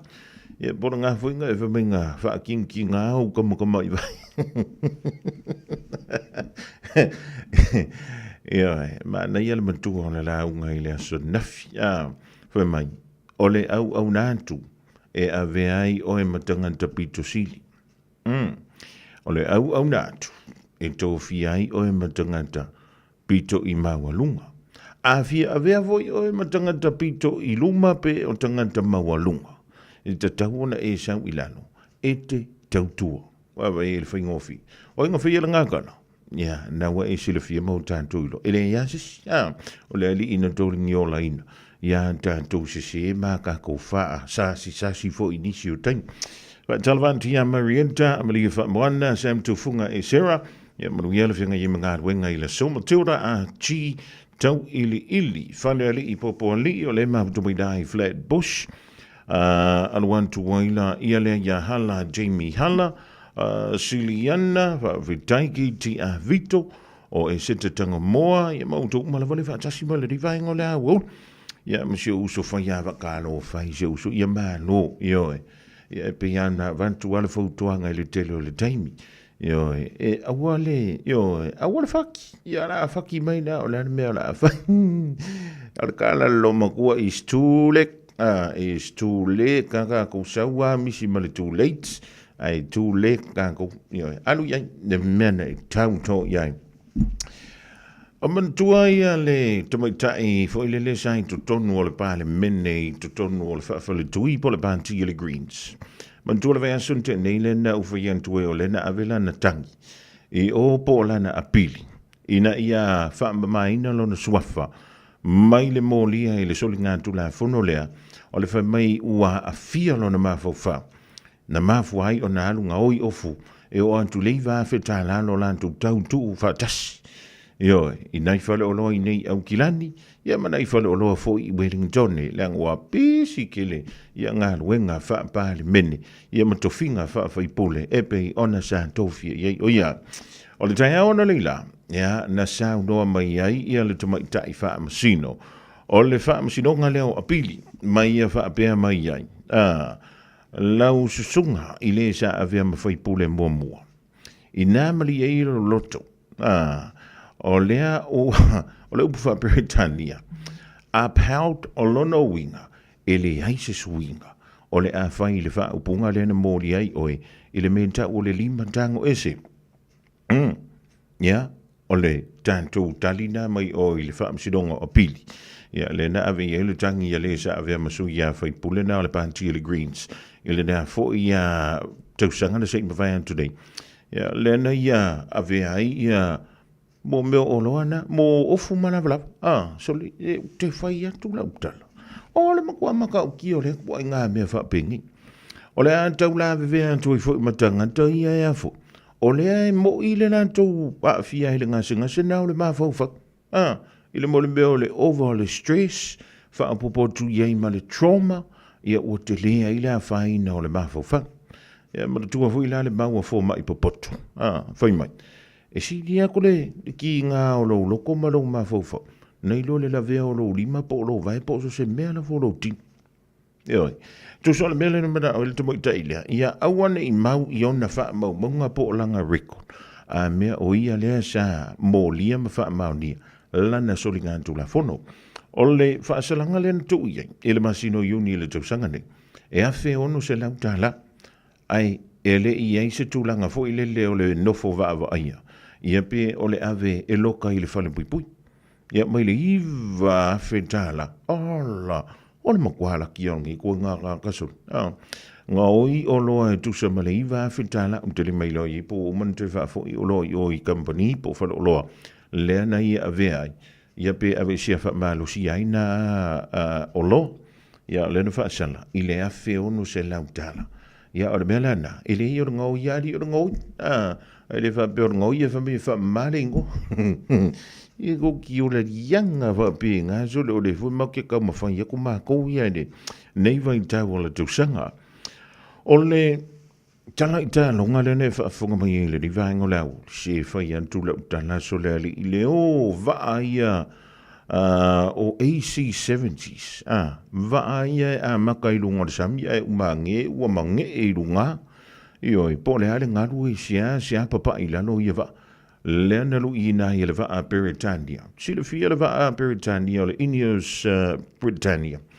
Talu ona wha ngā solo I le tu ngā waa leo le America's Cup. E le I papa I lama se waa Britannia. Ewi, o le antunu o Britannia, o le tangata fola. E le I papa I lava Britannia, e le I pulea o le America's Cup.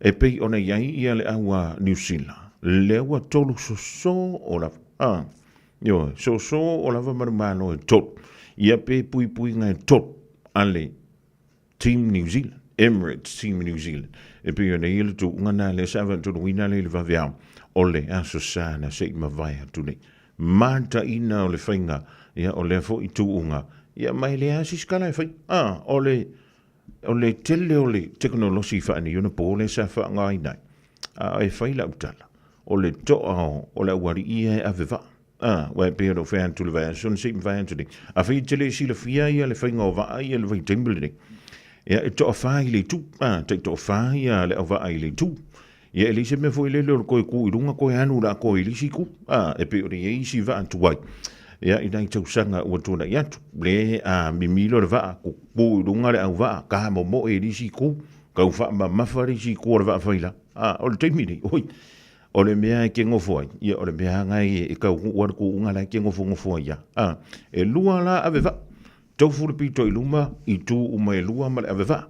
O na so o tuaile ma le tangantanta o le trimma. O lona wing. O lana ngā ruenga e whai. Ia o le wha mingo inga leo la o le vaa. Yo, nga pawalanga me fai ole omiorki mingoila ole va. Yo, alu le anga va. Sau le kamakau. Me I mai le o ngā kong. E pise fua kai mi voi le. O ngai kamara I e piko mai kua. E le fausi e ino le va ale a New Zealand. O le au vili wila piko I sili nganga malo losi. Ia matau ta ua fo I New Zealand. Le ye le to whaale pito I tua. Lua I le situ. Lua I le situ. O kanga o ke whai aku whewhe le fit lawa ia I ke mringi. Ia wae luas fulumon tupu minute pe ale leil sa vili. Ia e alu hei le tu unga. O le tu unga mua wae. O asa uma sa whai e tu unga nei e mi se level sa ilinga leo le sempini o le America's Cup.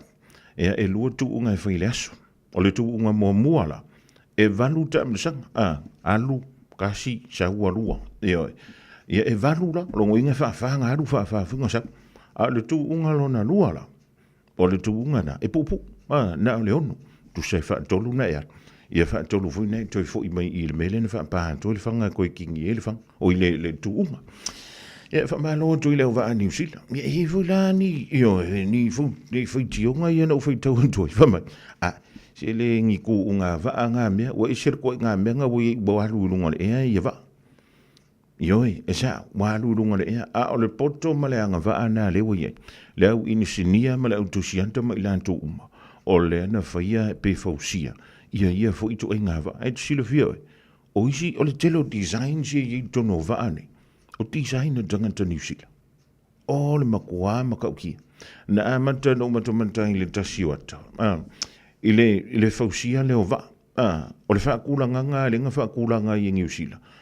Ko o lua le au viri wila I kua. Ai piko I luma le ave waa marganga ngai whaabingo ia lao le waa. Nga umanga wakurola ia leo lau papa. Ia po koe roma au ka wha maua le wa. Le sawa le teknolosi wha ni o le po. Ia ai maua tu tonu o New Zealand. Ia le lik o lewa lus fulu ono. Male afa biru tu te nili tu line. Tasi stemilo tu maufa funga le tru. I le porokalame o le arento o leo.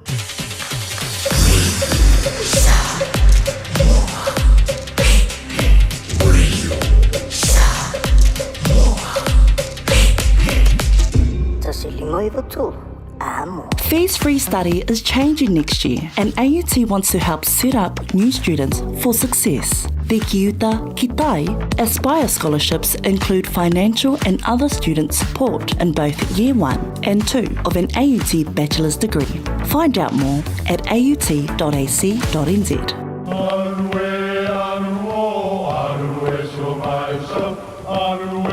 O Samoa o le atunu ua mai au na tofi. O le la au ua mai au ngā tātulanga e le to e tau au whangaina. O le vai fo I ua malili ua mai au na saiki. A o lau polo kalame o le vau filifili. Ua na o se toi wha manatu. Ua na o se toi whangu ia ua nganu Samoa. Mau upu ta oto, mau upu tu. E ala lea I ala ngā upu ma muanga ngana ma le vau ngana. A wane I emisia le tātou polo kalame. Iafi o aso lua taitasi le itu la e valu I lunga o le Radio Samoa. Ia manu ia tele, lau mai moanga ma lau whaasaunga Samoa. Ever dreamt of winning big cash just by receiving money? Now you can with Mtala's Win-Win Hooray promotion. It's simple. Tell your families and friends residing abroad to send you money through your Mtala for your chance to win. Receive 300 Tala or more through Mtala from any of our international partners and you're automatically enter for a chance to win 1,000 Tala. The more you receive, the more chances you have to win. Take advantage now with Vodafone Mtala Win-Win Hooray. Register, receive, and start winning. Promotion ends October 31st. Terms and conditions apply. Vodafone, together we can. Talofa, o salmasinga fale lua team toilolo o le loia Samoa. Fapitoa la o nanga I mta uputau immigration, pepa malanga, tangata overstayers, so stoinga visa. Apena foi le taxation, por tu la fono tau la fonga. M5 foi on o tau avena mta upu fal tu la fono I Samoa. Famal mole vidi mai numera o iva lua nono o tasi lua lua. O iva lua nono o tasi lua lua. Faftai.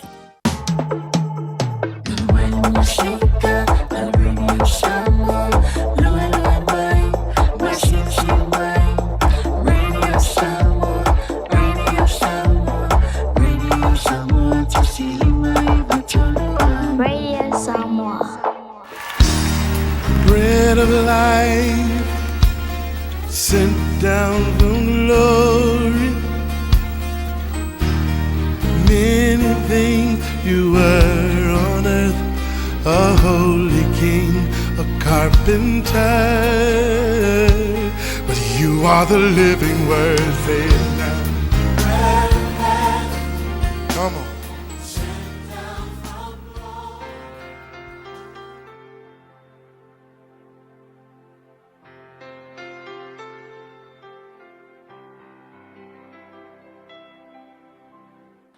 So I fua manuia le tatou atunu o mai le tatou polkalame o le areto le ola i le amatanga fo'i o le ne yaso le whaiunga le yaso o te fia e whawhiloa i tatou atunu i le suafo Iesu lo tatou ali i whaola. O le tusia mata i o se fuluwalu whai upe se fuluiva o lo i eil whaupunga whapea a Iesu whai mai Iesu a whai e loto ngatasi se to alua o outou o i le lalolangi i se mea la te ole atuai e whaia lea mo i la ua e lo utama o i le langi. O le upu e wha autuina whampea o le mana ngai oi o le tua i le loto ngatasi. Whai mai talanga Iesu a lua tangata e malilia whatasi. I le whapertania malilia e agree.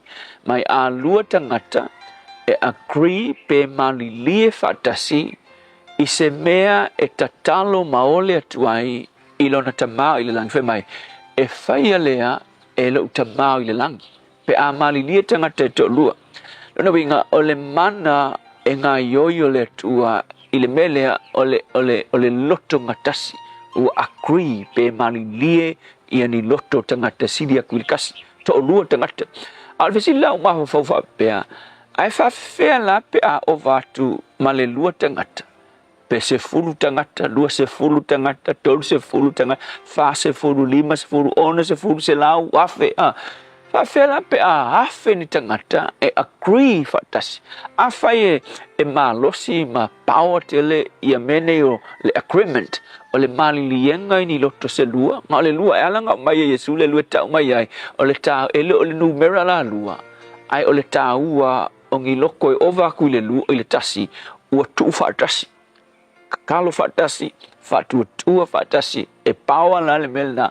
A whaila o kerisiano uma sa mo o e whatuatua i le tua, e tu whatasi o la kauloko, e agree se me tasi, matatalo i le mele tasi whataua nau i le tua. Winga, e makua paua la le melna, ma whafafonga mai le tua, ma sila mai le tua, i le agreement ala na whanau o lo tangi atu i a te ia. E no o le mafua anga le whai ta ole areto ona ole nei vai aso taua ia o sa uni tatu atunu umo le fono tanga fo ia malo o lo whai mai. Wafau pe tatu te leo matua manino atoa i mata upu o lo o sa uni le fono tanga e tala noaina.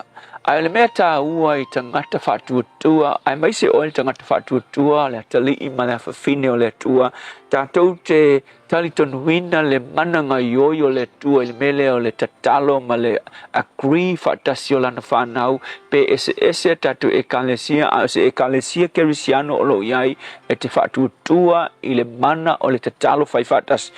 A tātou mali lia whatasi, ma tātou tatalo whatasi i le tua, ina ia aua ne iai se mata upu nei fono tanga o le awhai mai e whete nai ma fionga le tua o lo taitai ai tatua tunu ukeloa e paua le mele ngā poangi mata upu e whasiasia i le finangalo le tua mo sa moa e a whaina ai tatua tunu ma le whaavai o sa moa e whaavai i le tua le tama le alo ma le ngangapa ia keloa poangi maka upu e whaasiasia i le talitanunga kerisiano sa moa keloa e le ai se maka upu e lunga atu o le mana ngai oi o le tua e pui ai sa moa mai ona whaavai ma ona talitanunga. A wafau whapea e leo tai uma se tulou e leo tangata maurunga uma o malo o mai ma malo uma o mai e talitonu i la tau i le tua soifua ma le mana tuto tasi o le upu o le tua e leo a mga ia isi tai ngā mea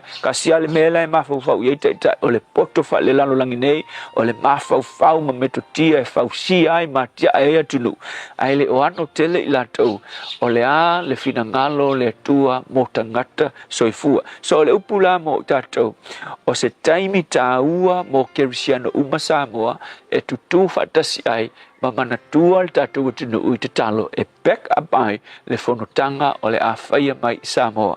Ia umae o se fonotanga ina ia maualunga le vi inga o le tua ia ai le o le tuuina I lalo o tatu talitununga ma whaavae mau tutu e winga e le alo le tua soifua o Yesu le tua le ngangpa ia le tua le tama o le tua le na au maia tatu tua a I totonu o Samoa le tua whaafitai te le lawa mātou te talo whaatasi o I mātou walau whanau nei whetalai a lua ni tangata penga o le lua lava e malilie whaatasi au mātou tali tonu ele na o to lua I mātou to a tele au whanau I Samoa mātou te agree whaatasi mātou watu o mātou atu nuu I rau au alofa e te pui pui mai whasoaswani whanutanga o le a whaia mai Samoa whaia o se whanutanga e vi I ai lau fio ai leo se whanutanga e solo I ai lo mātou tali tonunga whaatua tua I te o Yesu whaafitai Yesu Amen.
langa pa ia fio mai le o vebese le sina o le file mu ua tawalunga tuele pola kala mina le ari to leo la i le ni vainga la uli va ten tu le sunga le fai ia past la fai le kupa mo le tantu pola kala me amanta o le dei fo I vai fo e pe o le tantu o lia ila lo famalanga leo le tua mo le fa poponga I la o lia antau pe tantu o lia lo na lo famalona le lei o le ua antoe se fulu vanu wala afu miruta untana wale Julai lua untana lua antoe au dantu ya le whaopoponga utala I vai whanua e peo na au dantu le Julai tasi mai le sunga ya se uli ulau leifi wha silanga marisio wha linga pe mai anisi ni o wha salalanga wha pisidisi na alofa Samoa wa ule ne yo kasputi alu awal suwi ya lingila wa ule kio aeva eva mai ina se fulu lima iva kolu amo Radio Samoa Vevela Talofa o au o leilani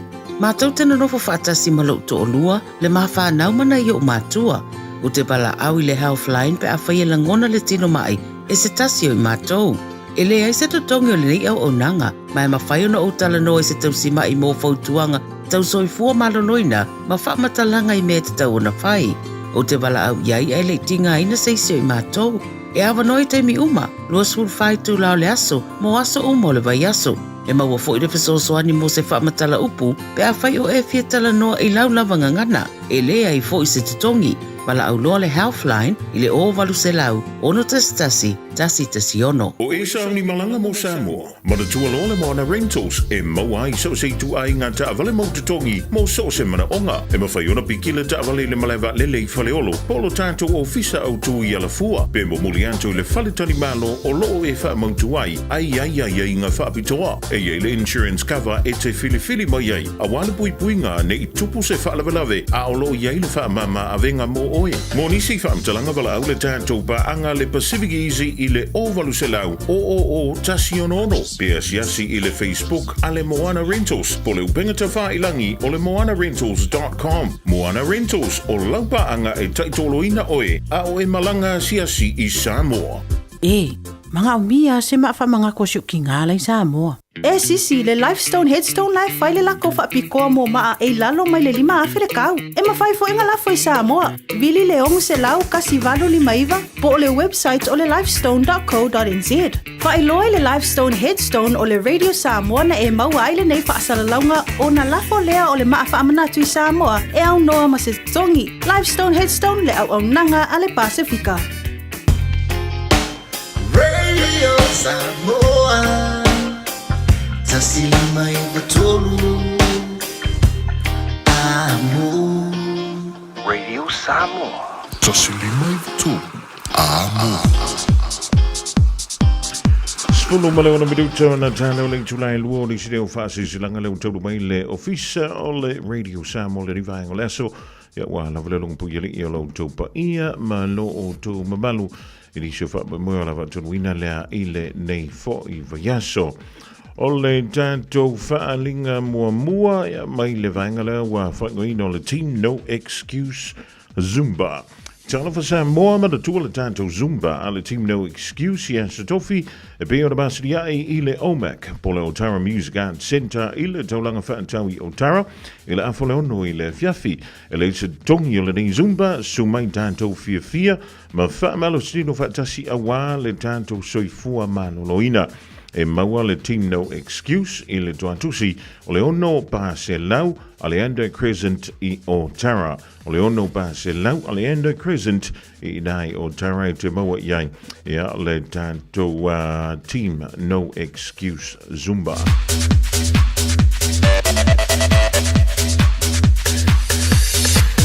O le tusi o le vau filifili ma le songa. A waringa lo sau lo minga o le tusi o le songa whaatasi e ma le lo minga o le vau filifili e mawai whaalupenga o Samoa I se sifo tutuila mamarua o nisi utala tu o Samoa o alanga upu o le mantafa i o le matai le whainga o whaalewalawe e pei o whai poiponga ma liu o le o singo o ainga o whesila whainga o paolo o si I whaaloalo whaalanginga o e kalesia ia ma le tele o le ngangana o whaaloalonga e fitu se fulu tala le tau na o le ofisa o le Radio Samoa e le tolu pa tolu ono Hobble Avenue Manukau e maua tuai Saulominga. Morisi whaamtalanga wala mai le tanto a fiu mai le tanto ofisa i le tolu pa tolu ono Hobble Avenue Manukau e maua tuai Saulominga. Morisi whaamtalanga wala mai le lua ono lua tasi lima iwa tolu. Lua ono lua tasi lima iwa tolu e peanga isa lunga le shop radiosamoa.co.nz shopradiosamoa.co.nz e fai mai aisa o ka whaafetai. O le isi antato wha silanga o le wha silanga ya mo alomatama whanau le whianga o a sau. Nō atuia whaatini o tau sala o pa ia o sa mawhainga o oe o le aturu tofi Samoa. Ai le awa male wha alo mātou te tatalo an tuai. E le pa ia male malu o tama whana uma alo tātou nuu o asau. O lo a whiama papa au iau te aroa i ni usila nei. O le pa ia lawale a wale a whio a inga masala whaima upu ia te oe le pule. Wha pēr o le a whaia le tātou mafutanga.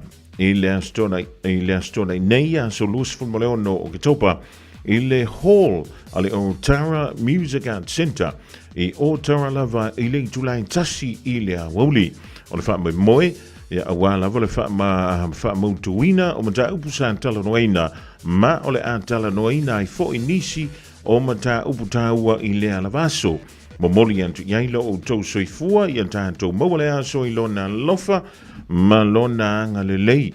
Morisi whaamtalanga whaapsauta iane i antu funga Solomona i le olua tasi o valu wha limaiva valu. Olua tasi o valu wha limaiva valu. Katerina Fantu i le olua tasi o iva o wha lua lima iva tasi. Olua tasi o iva o wha lua lima iva tasi po tuwa fono manu i le olua lua tasi ono iva lua tasi vanu lua. Olua lua tasi ono iva lua tasi vanu lua whaafetai.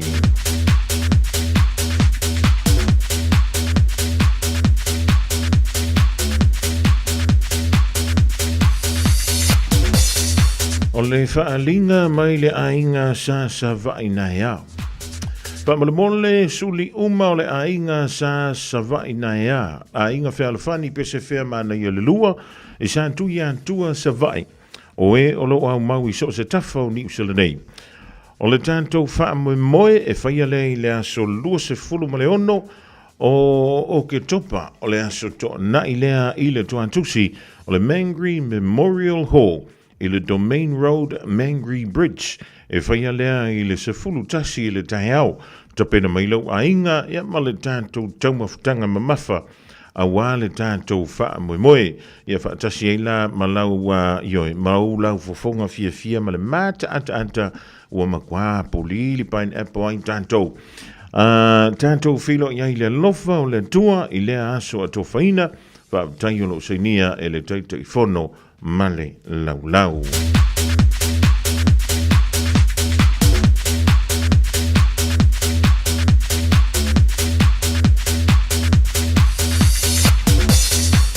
O le wha silsilanga mo le ainga ma suli o le suafa li o wha vai o manu o Sampapa li.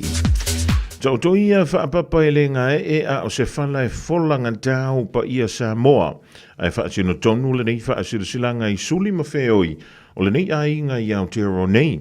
E mo mia sa tātou filo inga, ma whai sa tātou tala, ona o le wha moi i Samoa i te sema, e le aso se fulu valu, se fulu iwa, lua se fulu male tasi.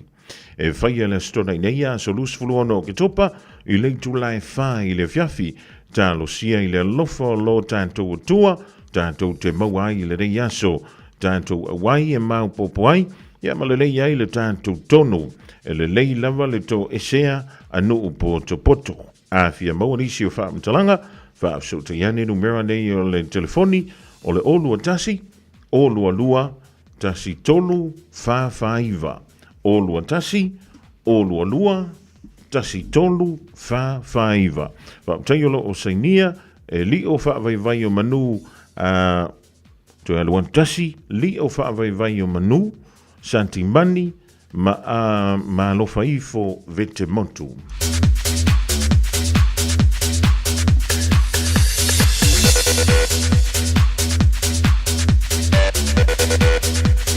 Ma le tātou whaalinga muli mo le whaale tolu ma le panta.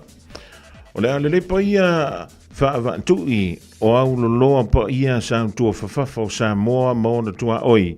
O le ale toi o iai se leo.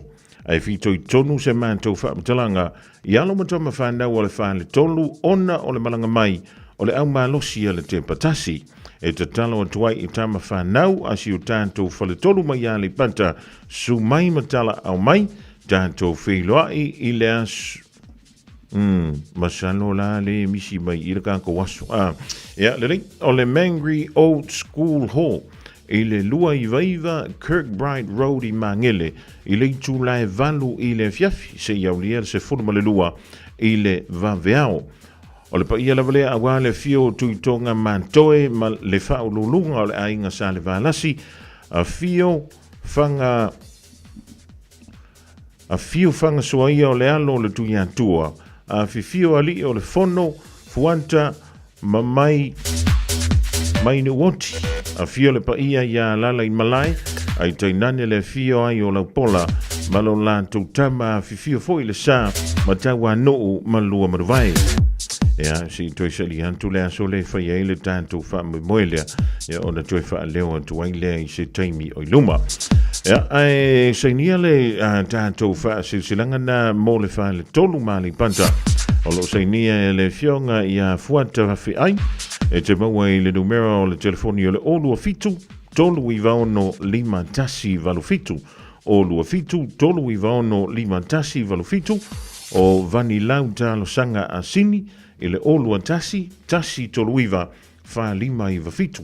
Olua tasi toluiva fa lima i vafitu. Mala i faiva tongia le moe futi. Ile olua fitu fa fitu ono lima tolu. Olua fitu fa fitu ono lima tolu fa fitai.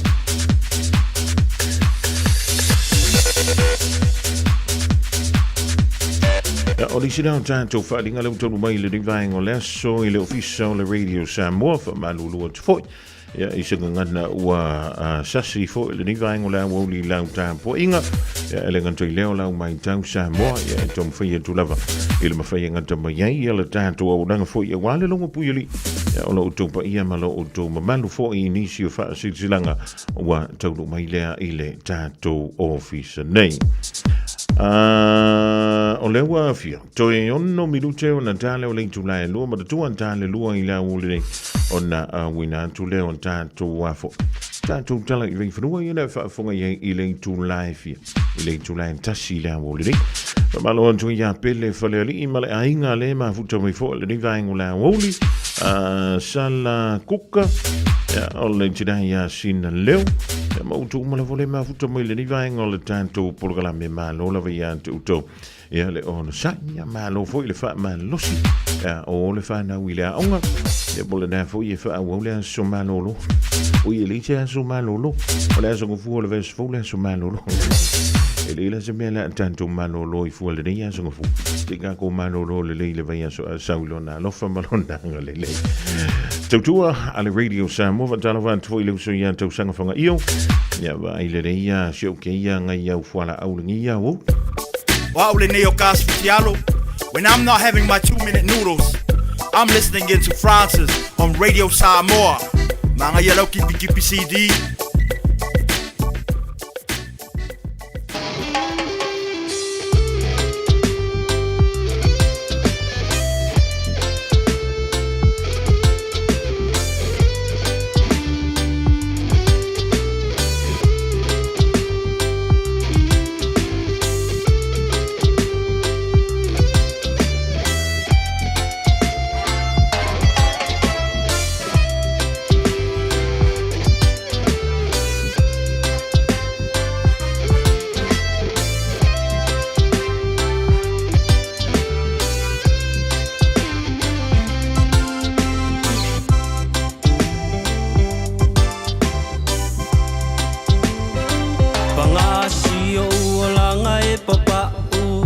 tau fono fono lo ie afu si o fale o tau patu patu wale ila lo tino ile namu ai o te usulava male fia fia tali ilangi ai o so manuia o tale ni lava mea uma e mai le atua o tale ni lava mea uma e mai le atua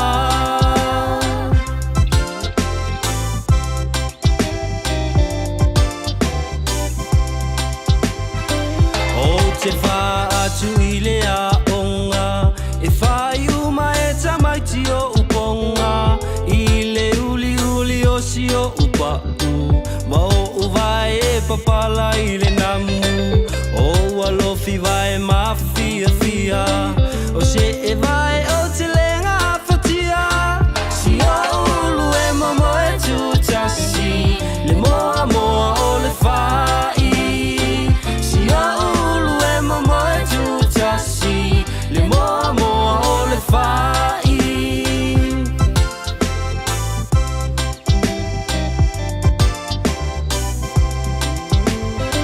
wale a uau tau mawhainga i se a o ngai a pia wai ulawa i le kolisi masani le maumanga sasa le tonga whai o le sapelu lava o si a upeni ma si a upe a tau ato ato le ie la sa o iuta e tu si ai o le lafo le ie la sa o iuta e tu si ai o le lafo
tau le fetaui i le fufusi o si o uofu ae ae le ai oni o se vae si o umiti a futau le ofi o sili ai o na oti si o umiti a futau le ofi o sili ai o na oti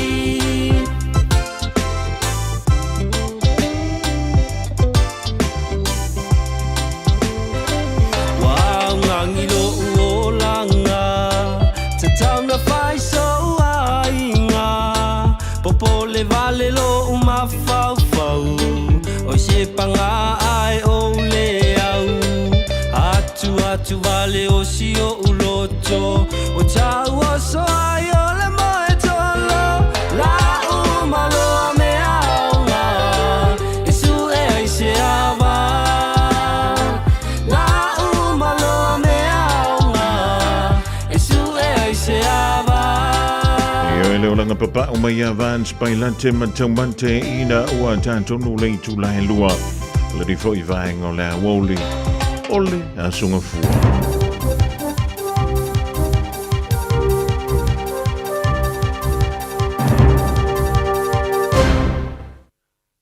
Ona mua ne on sai mali tau tua ne nei tula le oli e fa tar fa fo il fa fonga mai le atinu a wa fo i tala mo le nei vai ngore oli e mo mo tu tala tu mo fil le lua e official city to mantai Pacifica se uni la kapi fa tu malo New Zealand a wai tu pusale se fa tino ngo tu fa nganu a politi Australia ta longa champini la kirkite to mai ta ini sila li po langi le luas fu over po le 20 fa fonga mai al fa la terino ni tala O filia le yuri laka pia o tako I matu po le North o tako rugby, football. Ini sila nei ya sana ulua e ofisa sili tama tai sene na opo. Ma ve ai mo se ulua tama tai pasika ia se yuri laka pia fai tu malo ile ne tunu.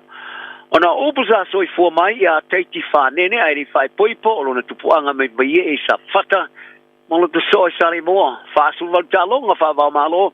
Sa talo ai mo lo ka pia tama tai Ialani. E au fiai ma le tamar sangari po le rolangi le lua fisfon ma le fitu. O le lua fema sa ma le lima, sa mua mawaila na talonga mo Ialani, ai le lua fema le rufulua sa li tai ai ma le lakapi. O le lua fema liva, sa sisi ai Ialani na ua maorikon kala te lon to lua, George na upo, e talo ai mo le kalapo connacht, ma qualify ai e talo mo Ialani na usiri ma le toto sanga o whamal tuai. O le roa fema le luas fulu sa fili ai de fono whaatonu faufutua a le laka pia tama tai o le rolangi. E le roa fisio feitu sa whaatulanga I le lominga a le Irish Times I na upu e au fia I le tos fulu tama tai biru silio na vem whaatosina ma le tausanga I roa fema le luas fulu sa whaingoa I le lominga laulo a Ialani a le Irish Examiner o ia se tama tai lona se fulu pito ilunga ona a vea pito silio na vea ma whaatosina I talonga I Ialani. Ai o lea feeling of Foley uni laka pia North o tako, wa ia whaari ai wa fia toi te liu mai lona ainga I Aotearoa. Ma ua whaanga e ti ai e whiri ai loko silori uni laka pia whai tumalo I lona I tumalo, e piona toi te liu mai ai I le mea sa amatatu ai, lana wholaunga I le laka pia I le mai ai, o le se fululimo te usanga o nofo ai, I e tunu e whafo. O ata spai wana seata, ai o le mate tuina le malo se tinaki wi-fi tio le malo, o se mea moni e tupu mai ai patino le ilo na olanga a toa. O le whaila ia mea lead beta, sa talaina e le tautua mo le puipuinga o ni sila. Mo le mate tuina, ai li au sialo na matua stupulanga televou.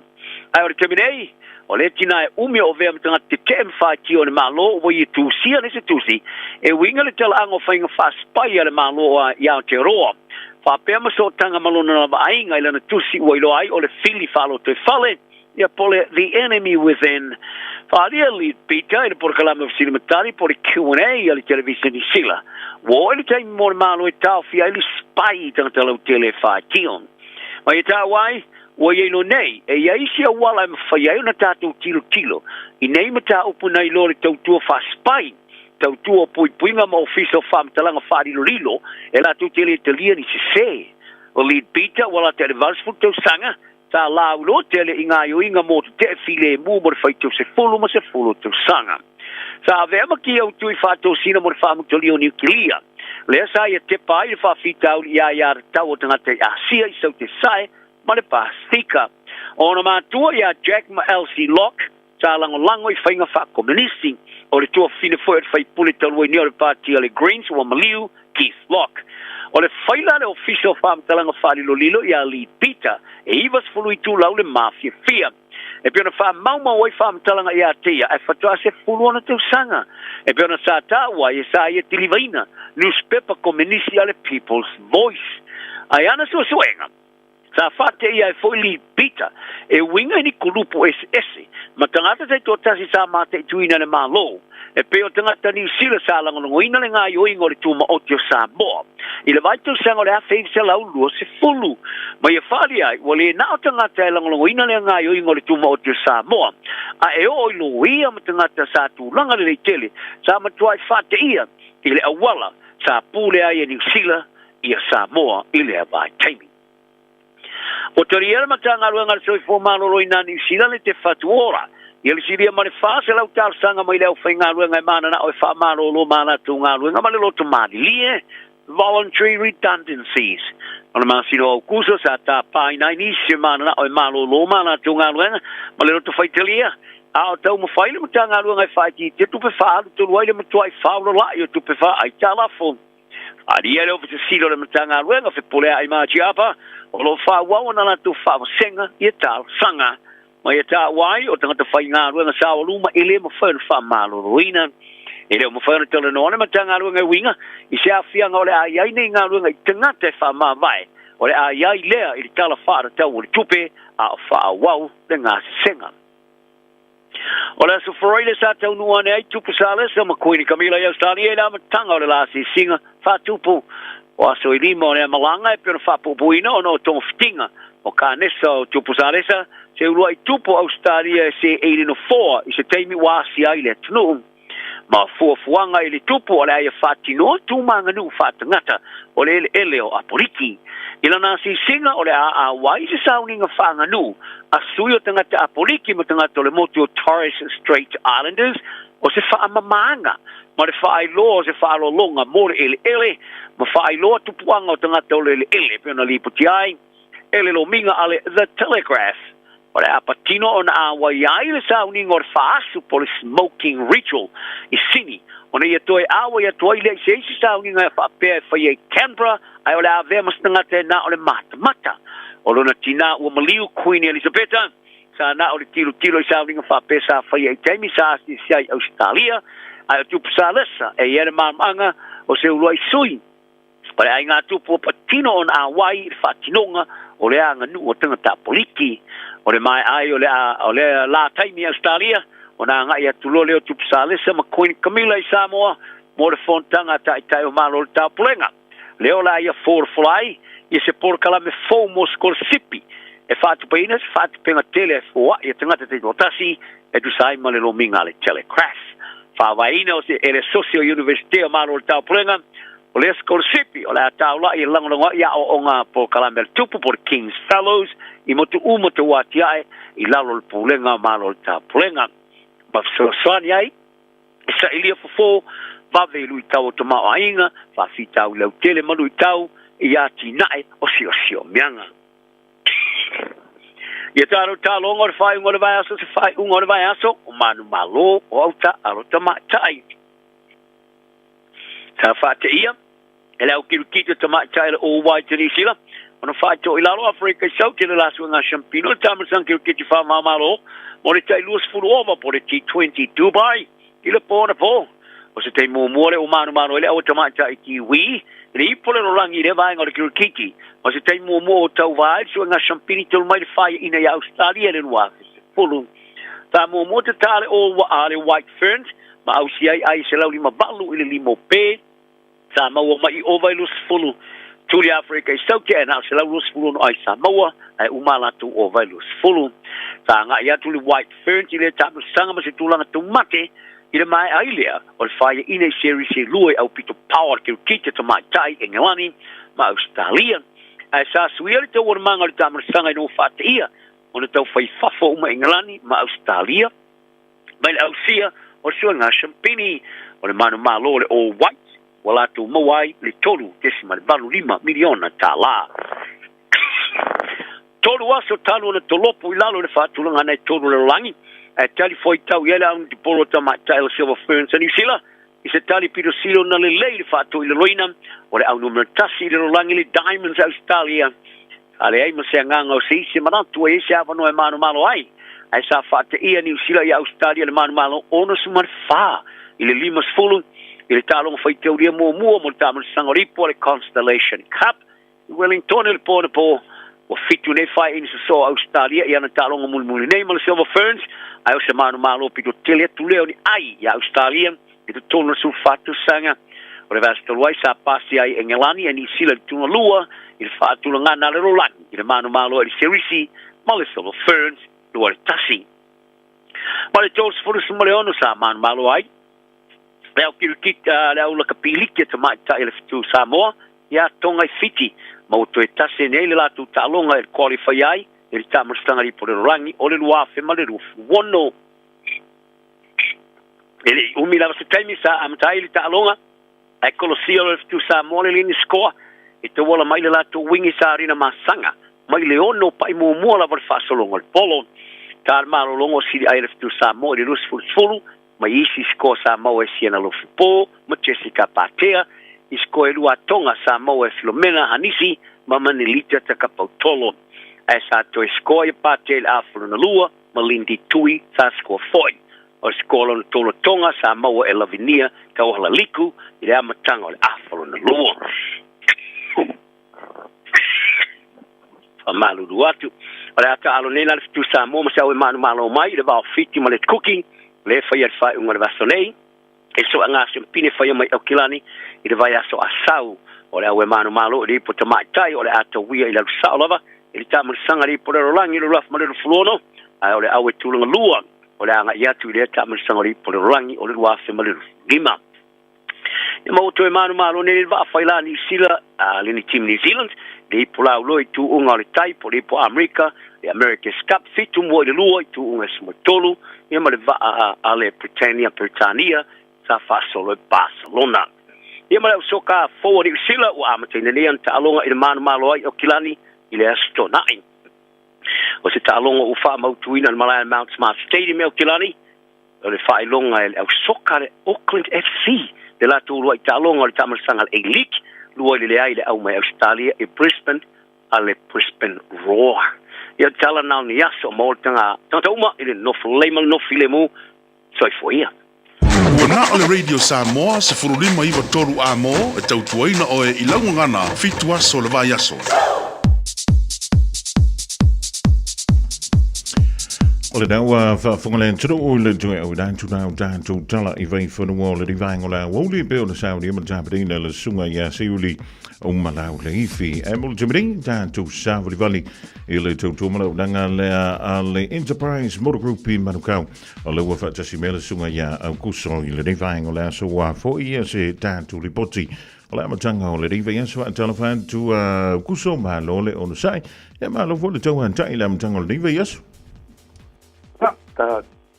Talo paspo ile ilau talaina kwambua ya malo tawata ya wale sautuaina se tato watuno ya mo nei lau e talo paspo se tato watuno ile lo mali mbalo se tato watuno lo pai fo na mo mai ta pa salo mai tula ole aso Ja, ma lo le on sai ma lo foi le fa ma lo si il amatanga o le ia vai so mo mo le masina o topa e si tanto wanga I entulo tu kuso na mai le fa un o le yaso e mi solo to amatali ngal wenga fa tu tavan e pe un mala va na fitu aso le yaso august ya sa le la ya le sa na o mo ya o le weekend na ya o mata on la suite pizza ma le tau fule tu la mau o peo o nai vai aso o mai ia peo la pule o matona o na mo ia mano nai tangata pule o le maru sita to tunu ia mai se ia tu la pule o makampi se ma to le weekend ia o mai fulane e pe e ma o mai le kanisa e mi mai ia fa ko an ku mata va le sa alu ma se try ma se ta so tama i tu la pule le sa o ku piki mai o pe liu ia o pe o visina o na fulele tu la apa pe le fuse sa ko wale ava no fo initial ai na volume mai ia pe am so tai mai ia fa ma so ake pi mai tu la pa pe ia an fa no ma fa ta no ia fu fo ga uma ta sa li mos taban lele ia na sentala stoina o na la sa ni pepa pe a kuso ia ole tulanga na umaro na faila la finance ia la wal bo ke mo me uma ia to ya le ma o fa ta vale ko le ia po tulanga ko le ia ma tino o la e lo ia tulanga o le la ruilan se le ia pe le tulanga ka una ko le malu fo ta to watu ta ua ia ona fa marsia ma to tulanga le o le test drive ta vale ona o start tracta to bulena no sa wa ti lo tu ta but my so right but ta ua la vale therefore ya take time ya test drive ta vale ave one to way ia o na foi e se lo ai ia ni me fo le o la e se si la o ia po a fo ni me e ono mau mai na sai e no mai fule to tala no ma pe o le stula mata wana ile ne foi pai tau ta sa ia se sa leli e fa pe fiama to ia fa le tonu ingo fo ia maule nga kama ko ile le chingi fo ile le na le ufies fu ka usanga ile I ko fa ile restrict ia o ia fo ia mato fo ia finance ia po progress for long paiona keita mo tulanga le o tatu le na license so e awala le to nga me le te wono fo ai pa pena o le na ia le o tele la vana I inga fo ia mana I customer no pa familia ina ke tulanga o mo ela tavale fo Neli malo fa tangi o te lo foi na e le to na nga foi mo ila to ye to ma mau ye no fo ngolo malanga ma ye yo sa le la val so na ya o te me ma sa ni la ba tu la ma le o lo ye le ma to website enterprise.cars.co.nz ya o na mo o la val sa vale o lo si le o em na o ya o lo ye la ba ma le link na for ya find apply lunga online at the same time o le fai po na mo ke ma to yum so ta e try e pe le o fa fai go fia na ya a pelo lo approve ma le nga to tom ya en fai lola yo no ke nice tu langa na po le alwa po fwa mai e to me pa por passe se po ala val me fai no fia mo le customer ja le link malo fa tangi o ani si vai ngai te fia sa no ye le joy fa ma tu mai le dan tu si e mi se la vai wala so ta inga mo le dan tu dru ya ele se pa wale tu la pulele o le pa tai po ile ka pati mai se ta to tu no ile fa mai na po ile ka tu vai vai i le man ka wale enterprise ya ya la vale le su matala me foi au se ka to ya foi a pa tai po ile tu ona no ya mo lo mo so si to ina ta vale mato fo ye el finance fo le mato ma due le vai cap le più fa no fie fo le io sto dina le fatto ata sau le va quasi le tula ya le la lo fo ia fa seguire ta vale io to ya ma avesse lo na sa no no ya lo ya ila va wala fo le fa io na ma io e tula ma tarsang tula ma pe ya afa pe lo sa ili se sa le fui vai tau tausanga ya lo bawa te ma to so se to ina sa ma mai la vai hatch badges o for ya o SUV o SUV ya le pe popular le foi vai tau marketing ya o people move po van ya po fulu no fo o le valu o le fitu no fo ya MSF fo ta to pick ya po lo te ta to pick ya po le foi vai tau ya o macho nga lue tnei ya male kama ya tau ya me fo ile so le pule ya tele ya fa pe o macho telefoni o le overselau o notaciono fantasivale o overselau o notaciono fantasivale ya tala macho male va na ile aforendima ya so itwa so le yaso ya por lo suma fo ile limon fetu quesa from manuka fa lava mo mato no el me foi tu la aso ya man yo foi to e no to me aso a wale to tu e no se ta tu no tanto me ta si pione sa no mo vi foi la singo to toi o le sunga ia la au kuso le tu mo na le enterprise motor group in Manukau e pe ona e fa funga ya yo lo tu sina le lima fitu tolu Great South Road nai Manukau City Morisi vam telanga vala ule o valu se lau ono tasiono fantasy valu o valu se lau ono tasiono fantasy valu o ia lau malo fa lo ia mai ani sidi on tanto fa se lau fa pisi ni sia ona tanto wanga ia tule ia po ai lau malo au le ia le wa tanto ma futai fo le vai ngola wo ia pinga sa mo se so pidi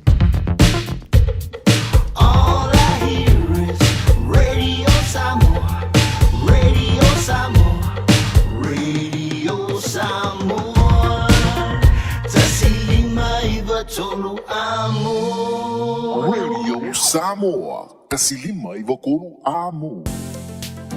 Masala ua e ai I fale fo mai, po o ta vale ale fono ma e whape ane, ua nao au nanga tau soifua malolo ina, ma nifo mātau te whaia.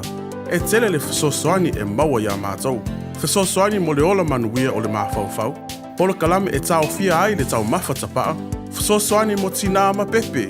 Fesosoani mo whaia o siaki I le fale mai. Fesosoani mo sauwanga I a inga. Fesosoani mo whanau ua I umale a onga. Mo nisi whamatalanga, tanga I ane I lupenga ta whailangi www.thefono.org. Pe vala au le o valu selau, fono for you. O valu selau, tolu ono ono, ono whaavalu. A umaloa ona piki tamati a onga i le asolua ma le asolulu o vai aso taitasi. Ona ki mai loa lea o lau leiti o Facebook po le YouTube a le Radio Samoa. I le afa o le tolu i le polo kalame o le tuli matangau. Ea o ai whanau i le ngangana Samoa. Awane imisia e le whanau le polo kalame o le tuli matangau. Ma le whaletua i a Natasha o le saasia i asolua ma le asolulu o vai aso taitasi. Whai mea alofa I a inga mawo I Samoa, e ala ili whaatawina o se hotel ta alofa voucher. E mawhai ona whaongaina mo aso ta ua whailongaina. E pei o aso whanau, whaipoiponga, pe whai malolonga mo ta whawhawai whaiungo vai aso. Whaatau e oe New Zealand nei, ai piki e lau a inga I Samoa. Tanga I ane ili pacific40.com/hotel. Ma whaatau nei loa. Pe wala au ili o lua tasi, o valu tolu, lua tolu. O lua tasi, o valu tolu, lua tolu. Radio Samoa. Taslima iwatolu. Amo. Alawa lus fullo miru tu tene le tula e lua ia afela tu ma tu mele di vai ole aso talo fa ia malo la vale ona sai. Malo fo ile tangwa ta ile pa ia malo ta tu tro. E pero ta usti mi was solo lo ile ta tu malo ile di fo I vai ole. Holy ja, o ia o se tasio local board member o le bitonu o leo manurewa. E le nganto I lea ia o le fo I iei tonu o le Wiri Licensing Trust. O ia fo I o se sui o malo au whaatasi. Ia lo na winga I lon tus fo lau fo I le leo akua o la ko ia pulea la ko ia me o ieo iai. Santo Fia le ka peneta I boards e pe o ni iei lea onga ale MIT fa pe fo I le Unitec. I le mai ai o le se fulu tausanga a o avea ai o ia masui teitai fono o le board a Marurewa High School. Ia, nanti ta ua o le te leo le ngā ruenga I lona o la tuputupu ai. Ia, e mafua mai le ngā ruenga whaia nei o na atua ao nei o na matua. Ia, e le nganta fo I lea o le community service. Ia, o lea I toi wha fo I atu I lona community. O le sunga ia Andrew Lesa. Ia, o ia o se sui o le e whakasa wei mouth. O longa lue le sunga le whawhingainga ia Reverend Centenary out ngā vaia. Ia, mai la fio anga o sa napu sa papa li I sa le sa tele I whale a lili sa le lesi. Ia, e whamei o ia fo kamiki ki o le town area. Whantala whantu Andrew le neivaingo le a woli ma lola soi fua ma le langi e mama. Soi fua manuelo e fio ngi taitai, whaftai ma le avanoa. Andrew, ia, e le leia le motu o le pā ua mala malama. Andrew, o lea e te ngalue le te mine I le tātou loko board le I manurewa. E toa fia ni tangata sa moa o tau ngā luru e whaatasi le te mine. Mo le sila fia sa moa e tāsi lava le sui lea o a tāsi lava le sui sa moa o le ofea ngai ma le lau a fono lea le manurewa loko board. Ai manatua le to tele o tangata sa moa I manurewa. Ai longa o sila fia le to tele o oe le sisui leo le loko board ali e manurewa, Andrew. Ia. Le ai ma se tangata o lo. Ia. E whape whea ona whaalau I loa a mea o sui nei o loko boards I to tonu o le tau lava I a pule ngā no I marurewa. E le whaingu fie. Langa o ele e ka le sia, e ele aonga, e ele whale ngaruenga a, pisingisi ma ka ngaka whaapea. Ai o le tele o le mātou langona, telefo le mātou leo o lo a vea ma le mata upu lea. Ai ele whaingu fie, langa e telefo tangata e musu e tau vā, e fo ka ngaka e musu e palota. E fo tangata e musu e ngā lulue, I mea o le malo. Mea le whaapolitiki. O whaamatole a se mafuanga Andrew mumusu e nei o tāntu tangata. E whika ngaka le malama, po o lale wing o le mele. O se mea tā ua lea pe le ai. A whai le ai se mea mauai. Ia o lale wing o le mele. O le whesile lale o le aise a. E kele whika ngaka e le malama lama. E le mata upule o le whaapolitiki. Langa o le kele pepelo. E kele whika ngaka whaapolitiki e pepelo. So e musu foi kangaka e le vea mal mele me la langi e ngi me le akua me ia o me la langi A o lea se mafuanga na lina si lunga lo lima mai fa pe antu ya marurewa. Marurewa. Ia. O a ursa mo le fia tautua mo. Langa nga opalangi a. Kulo le ngu ko le afi nga opalangi a e kauva nga opalangi a e palo ka alo va ai la lea e le fikoi me ia. Mangkua le kele o Samoa e kele fo inkia e kele fo isainga e le nga o lako e le fea me ia a o me nga o ke fa ngoa ma o ke kilo aku. Ma o ke whapela lea e le wha mauni me ia e ke kaunga a wha ngā solo le mātou sui ia i le tele o ethnic groups ia e le ngā o pālangi.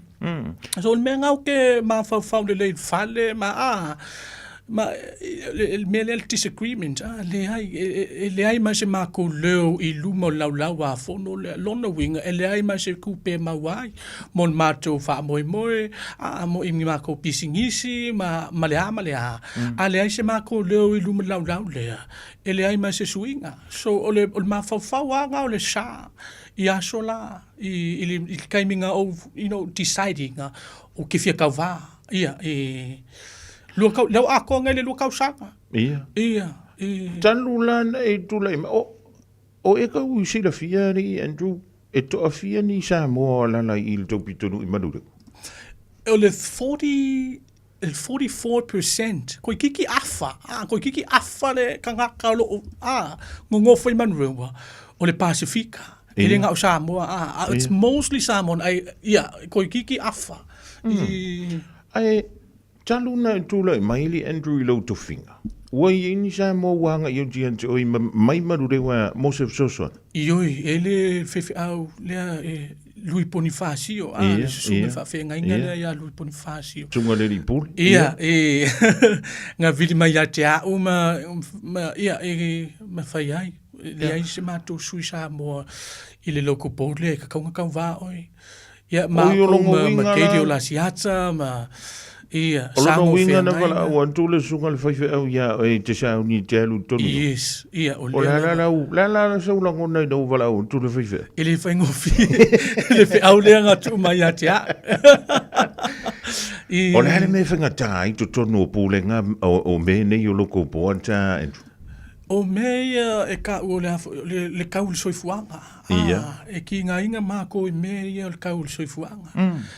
E kele foi kangaka e o yaskari wo move la ko i Australia e su e se o langa matungo fie se o langa fai ngo fie so le menga o ke popole ai kaiminge o le kaule soifuanga e ki nga inga mako i meia i lele ai o le e se mai la le sunga le fai e yeni au fai pisinisi Samoa mani tanga Samoa la vai mai tono marurewa wa ferko ofisa fa peatu le sa se mo mia la so songi le mele ya mako ofisa e laka le falkusi manrowa saf mo e makala so uma Monday to Friday ya su mai ma te tan mai lo au pe a fangi o feso pe a manga miangi feso so ani po ngi fesili fo in malo ya feso ka mai fa mo le lava dele mo le sila fia le tan to o le fo ko ko dunga lo aori en ya se gole pa ia le sua fo le sa o le ali si me le we sa ngi ku ngi mara fu so anga le sa ni tu ye li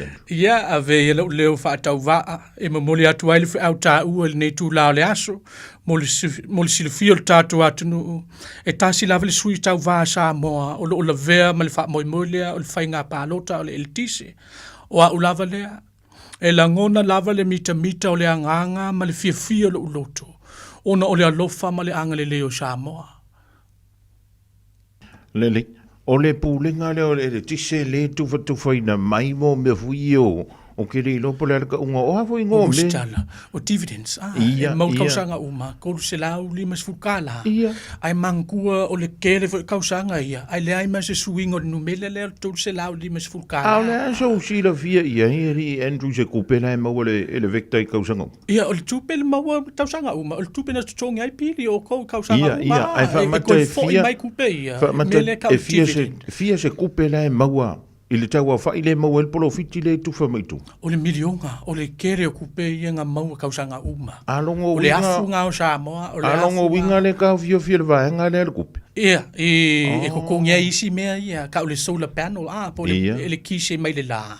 Ma isi mea ia, e au ngā mo pālalangi, e au ngā mo le au pisingisi. O la le mea wala, ina e fia o i tutonu i le vaenga le po le board le. Ia, langa le ai ma se mako leo i ruma lau lea, penga o i, pe o loko pōre manuewa, ngā o pālangi Ia. So, ia, o le mea ngau ke fia kau vai, ma sui le leo, i luma le lau a fo no lea, langa o mako e tipendinga i le siaki le kau sanga uma, manga kue laka le asa o kamaiki, so e kele fo o mako e vila ina i le siaki lea, e tutoni ai pili, ma fai ai faa lave le ainga, e ka kau ona si i lunga i se mea na lime se lau kala, pe a fuala lea i le mele ka o le adjusted for inflation, e kau o le soifuanga, i anga alu faa pea la, e ka kau ona lima se lau kala kai mingei.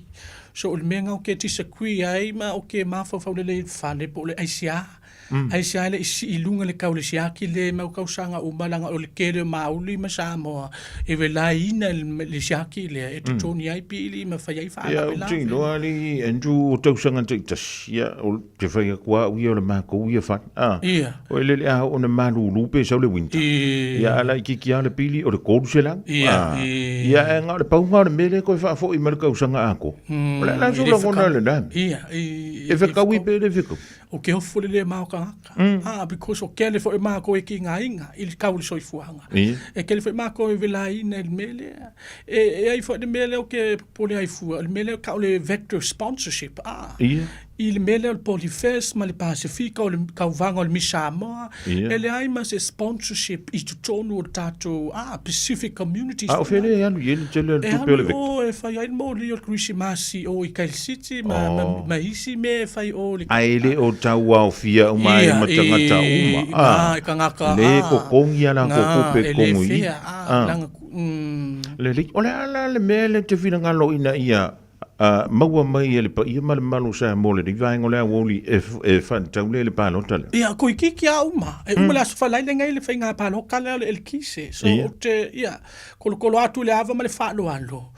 Avelo lango ya le sa. I palota nei loa Samoa au na ingalo e tasi lavel sui tau va Samoa o lo fe ngai male fa moi lea. O Andrew le sa. So fa mo le tapua i mai a lo fa mai Samoa fa malo si mai le la uma le fainga palota le asofa lai le nei. I ai leo te tamu fai atu. Lele, a faila ai o le palota tofia o tole tamu. E sfulua ka kauvang ia ai fia vanoa ia sairi ai ngalo lima vanoa te fulu lua longo winga pa uru ko fiku a ko la sa mai tau tu i sua fa ia tau va fatas manko lua fionga kai e lua foi paki ai nga wa o le so paki so nga ele ma so sai nga i numere awala ele ma so flyer se ku fa aku nga le social media o ke fa nga ina lang ele se ku pe o sa Andrew kai minge e la kala Christmas so me la o te ke popole ai fu pe ma lo pe la ele ma se ku pe alu ai ele ko kakalo aku le aku ina mo se miracle le o tofinga la nei o tofinga le to tonu New Zealand to le ainga o kilangi o kilangi le vector ko pitonu ai isa mai tau i foi le wa kanga nga mo ngi fam kalanga foi i tupe mo le vector il tsausanga le tsausanga le tsausanga ai longa fai ko milionga ri ko sol company le vector e fa billion le company a ko le value le company le vector it's $4 billion o lo ku fala le proceeds po le profits kausanga mele ka dividend so o menga ma wali ku pe ma ko na kausanga il masingo sistema ai ka kaun si lunga i se me le mise o kala menga ke ka vai wa le vari nga ko se la wa o lo te tamana tu po se kausanga ele isiwia luas fulu kausanga so ele ai mas ai le mas se o pisa le me ele fa kau ele kau so fuanga kaiminge a fa ngi fa kau e ko se la kala ke kai lenga mi se lava na yo tatu ai nga to teli ke le fa nga ai anga le ku ngi lunga ro ma le sari ele am se pisa ia me Ia, langa ele popole fu pa langi mei nga le kuruse lau kala. Nga o mako wa dependi na langa o mako e makikiva. O mako e fainga le wenga vai aso uma. O mako e vila ina le siaki le kausanga uma. A la ko lai o i kalisits. Ele ke, langa o la ko nga le ave sawa le bank. Ele kango ise si menga pe o i kalisits nga pa langi a. O fe ma faina nga i ele tunu e fa ele pa no tane. E mawala ele pusa meli. Ele fale o loi o le countdown de Manukau, o le countdown i Botany Downs, ma Highland Park, o Mount Roscoe, ma Mount Albert. E ma fai o na lafu ailo pe papalota, lana le waru le taimi. Au ane i avela se pusa Amerika i le, Ke wakuan? Ia, wakuai fo. Ave sawa la il fale o loi, countdown i Manukau, Mount Eden, Mount Roscoe, ma Highland Park, ia, ma Botany Downs.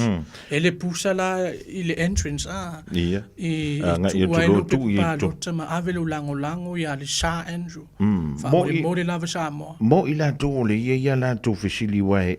O le tō telo le malu le tunu uli le sa. O le foi o ia kia ulo ke ia ku foi le. Ile o los furka usang. Oka, wa makuari kamari mal kenyari ile los furka ko o siki foi lo mal lu furkas. Ale ai ko se la wa. Ai ma se swing. Le no. E ta mena wa mo mi le swing mo ila to le fie fesili sa o to ya. La sa wala so ta mai. Ja, en me fainga suiel nu mena le pe AVS me ia kaule undergrounding work ma le solar panels ma isi me en fainga delay. So ele seffens for inge me savings. We prioritize for le bisingis. So that the people who have less get more. O le message nga o pa loka, we need to give more to those who have less. E build up le city langa o kupe ia, e koi fo in malo, pe a faingi whakao, pe a, you know, all that money will come back to the government. So le ngona le nga o le sa, o le leo nga o le sa, e kakao o na sui le business model vaenga le ka o le vector. Ina kufa a le lima se lauka la i a inga umalava, o lo fea ngai malmele. So that everyone is happy. Ele nga o le moli o le la, e ai fo ima me ia ka o le social welfare, leo langa o kangaka. O le usili mai le sa ia Frida pe ini falo loa i au tawhane o le pitonu ule rim where I'm fina avi i pe palo. E le mea i kai le city le countdown in the downtown Auckland. Yeah, because there's 10 countdowns all over the city.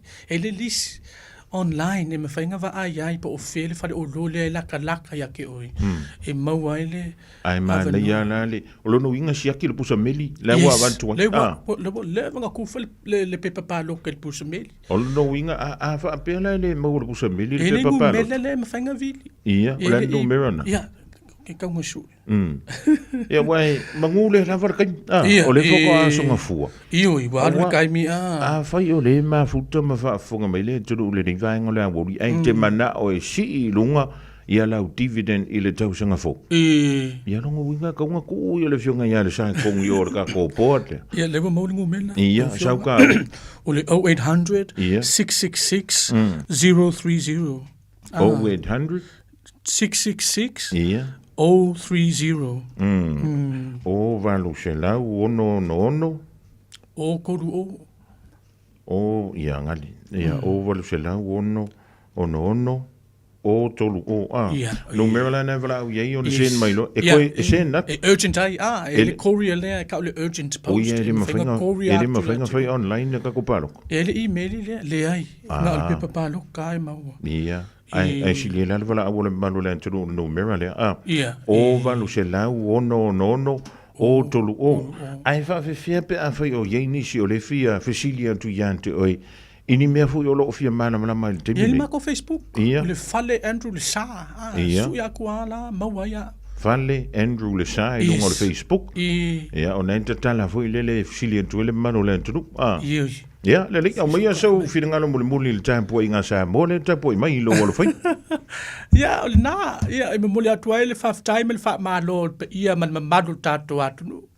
Lana o le tele o le alofa ma le anga le na na tuuina mai atea le atali ele faingo feeling ai fa moi ai o le tele o te talo ma fa manuanga ma io me alofa na tuuina mai atea e fisoswani ai a wale fa moi le fa nga pa loto le elitise so e mo le atu ai le nganga faftai ma le nganga fa malo i Samoa ato o leo te tamu fa atu pa loto nei loa fa mole au nge ingano avelo lango ya le Sa Andrew faftai mo le avanoa ma ye man wile fiafi ja maar wie voor je la sanga lo tutorial le nei ya tom fainga le sa fa fetai lava fa maar wie le tu ile tom fai ya wala vol sa ilinga malo ele nganta mo oi ya Michelo tanto tu na yo tatu tangat se wala veranga ngofo fa le parok la au le mumu se pa le paroka le meu que fa ko e ko mumu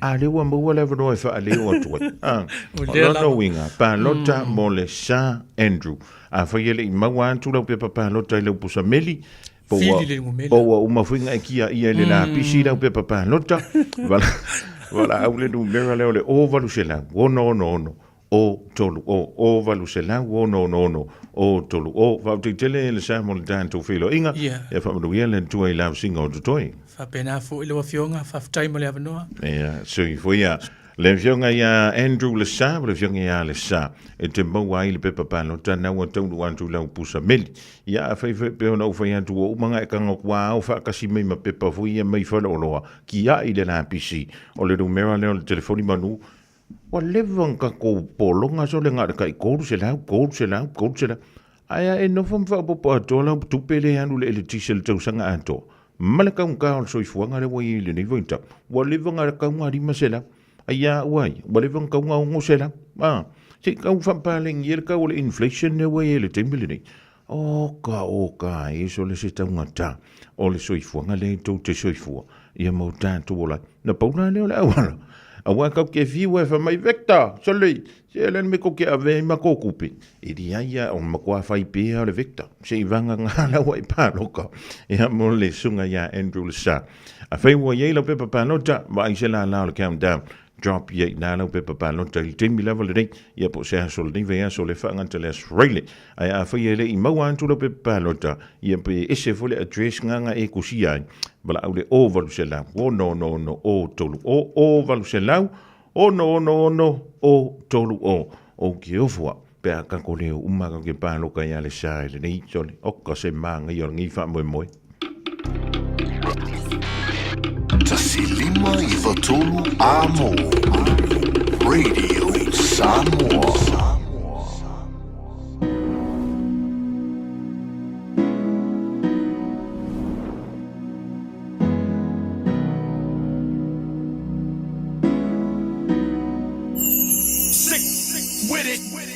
O te mana tuaina si o u ainga ile a matanga sayai ile matitiva si o u tamamala na matafangota masi o utina ile umukuka masi o mato faleo o sayai patu lo na fola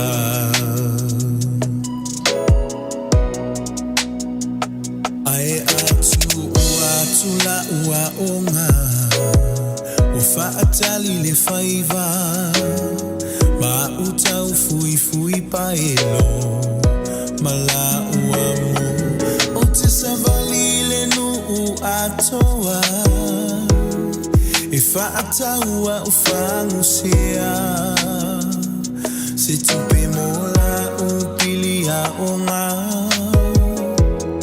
ma me a fai asi o ainga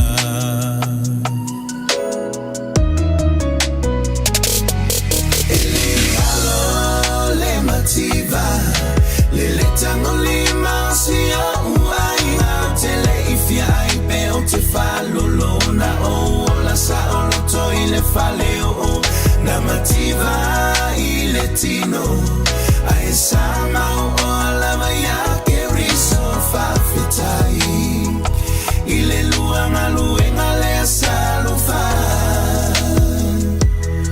o mato ai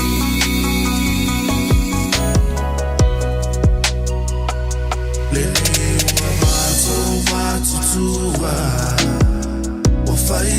to alua a esusu elava le famalama mato e te pai tua ile fainga ta ole olaka that's how I survive na imatua ele kalulu angalo wekta wa manuia ipata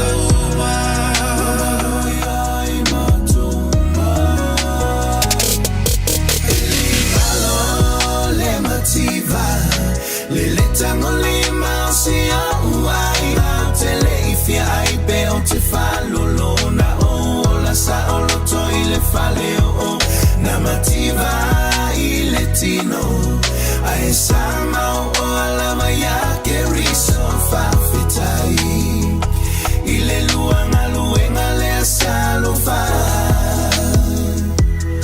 o mato ai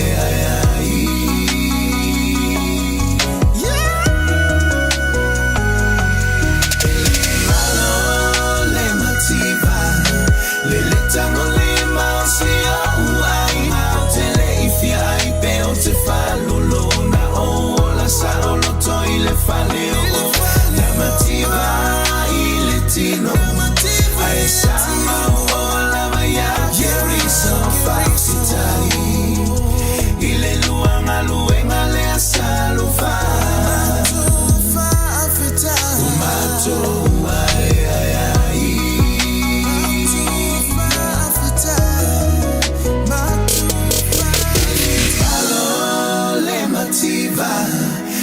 Tangoli mausia uai au tele ifia ai pe o te falolo na o la sa o lo to ile faleo o na mativa ile tino ai sama o la maya ke riso fa fitai ile luanga luenga le salufa o mato ai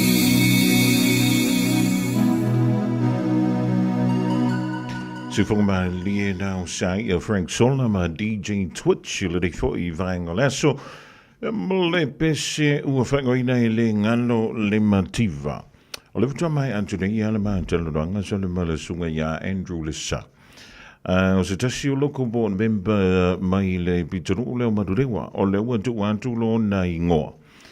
E le tamo engale o le sa ilinga o se born. Ya po I la toni sui o le fono fa tonu. A le pulenga o le vecta le ana I a company e le tise. Le maua antua I le sapalai o lau e le tise nei o lai I a lau moli, o nei o lai I a lau TV, nei o la antua I malau interneti le mwhiona e mai moma e whaafonga iei I le aso ma le afo yaso. Anta le to luas fulu tausanga.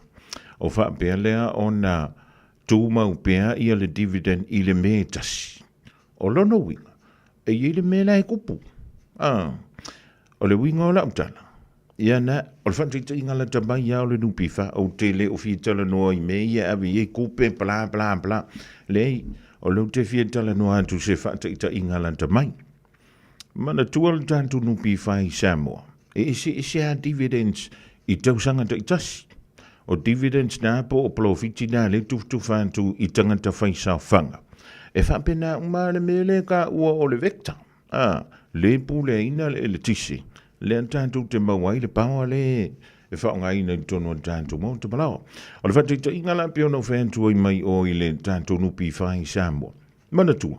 O le nupi whai nei tila fia mo tantu ilo. E ese ia dividends.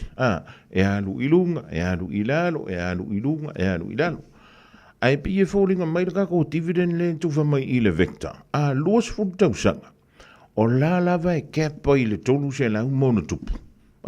I le kai inga o se koru se lau lima sefuru au luas fudu tausanga. Waka kaunga whai e se suinga. Wai tanga I le tonga tau le soifuanga le wai I tato. Ioi. O aso lau te manatua. Se lau tala. Oe.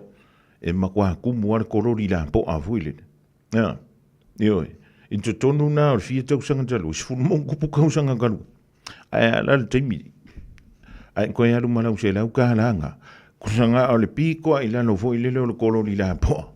ai le kai foi afa mai ilu o le tonga tana o le soifuanga le utantu yini ia ma tu al dividend na ona fantasia le tausanga da tufa e le fa pe ku fai masinga e tufa fa atasi i le tausanga ai fa fina tongi la pili e tise tausanga fa fia fa sfuruma le lua ai fa fia fa mis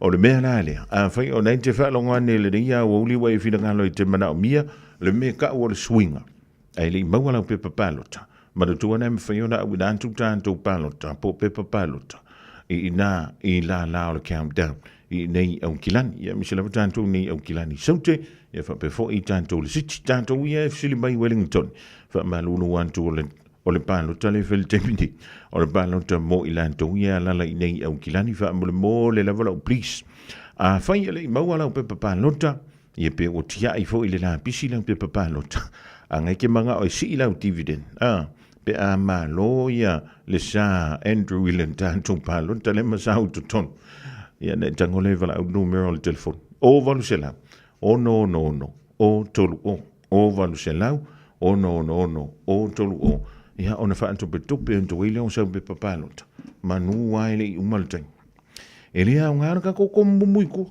ele ia msi ko sanga ki nga yo karinga o kwao ki nga i makaringa o ko ai ai le ia msi si kongi o le fong fa kongu e fia fa long mai lenga foi ele se tanto sui o ye totom a e mana e foi se suinga i totom no sfa la potonga e kaunga ye la sui den kongi oile ile la wa inae ko ye le fa unga muri foi le ye po tonu foi le fono fa ton ye pe foi al pulenga no o kilat e foi di suinga o le na to e tafia ona o lai ye sui o sa mo male Pacifica i tonu ina fa tai o le tau fiololo mai lunga tantu numero sui o samo o le ye tonu o pulenga local boards ile tele o pitonu o sola o ye le mas me fa penga ngai ai ale ni venta fa fitai o le wasau i lunga la fa i o tangata samo ia o le tu o lantu i ngomo lantu suafa ia matu i lunga o lantu wa ia avaku ye lo fa ngau le malie maso le fia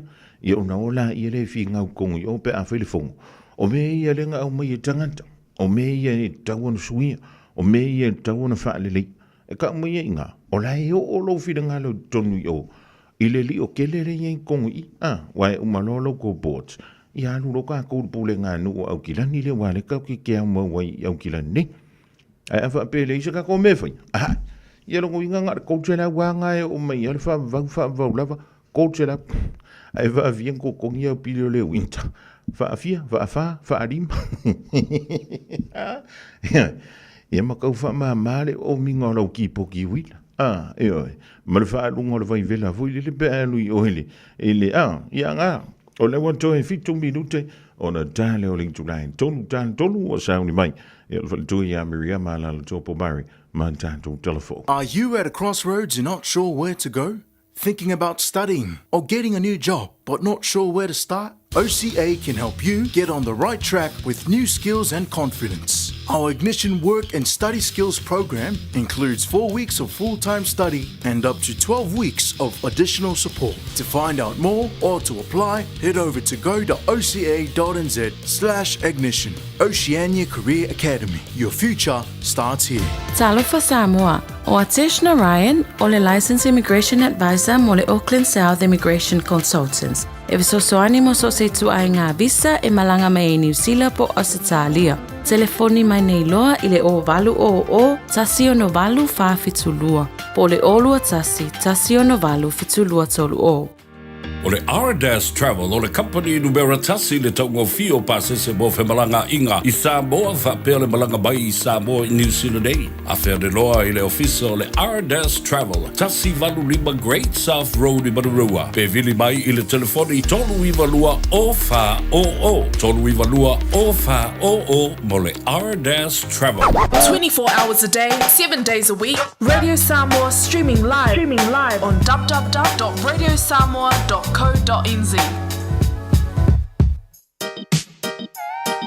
Come Michael Heavy tama mai le ango ama se e mai se koe fa fia mo o lau Samoana ka Michael Heavy tama mai le ango ama se e mai se koe fa fia mo o lau Samoana o leva foi kau sanga ka bala valan musika koe ka mafai aku ia o sawa foi koe inga ia fa masa samai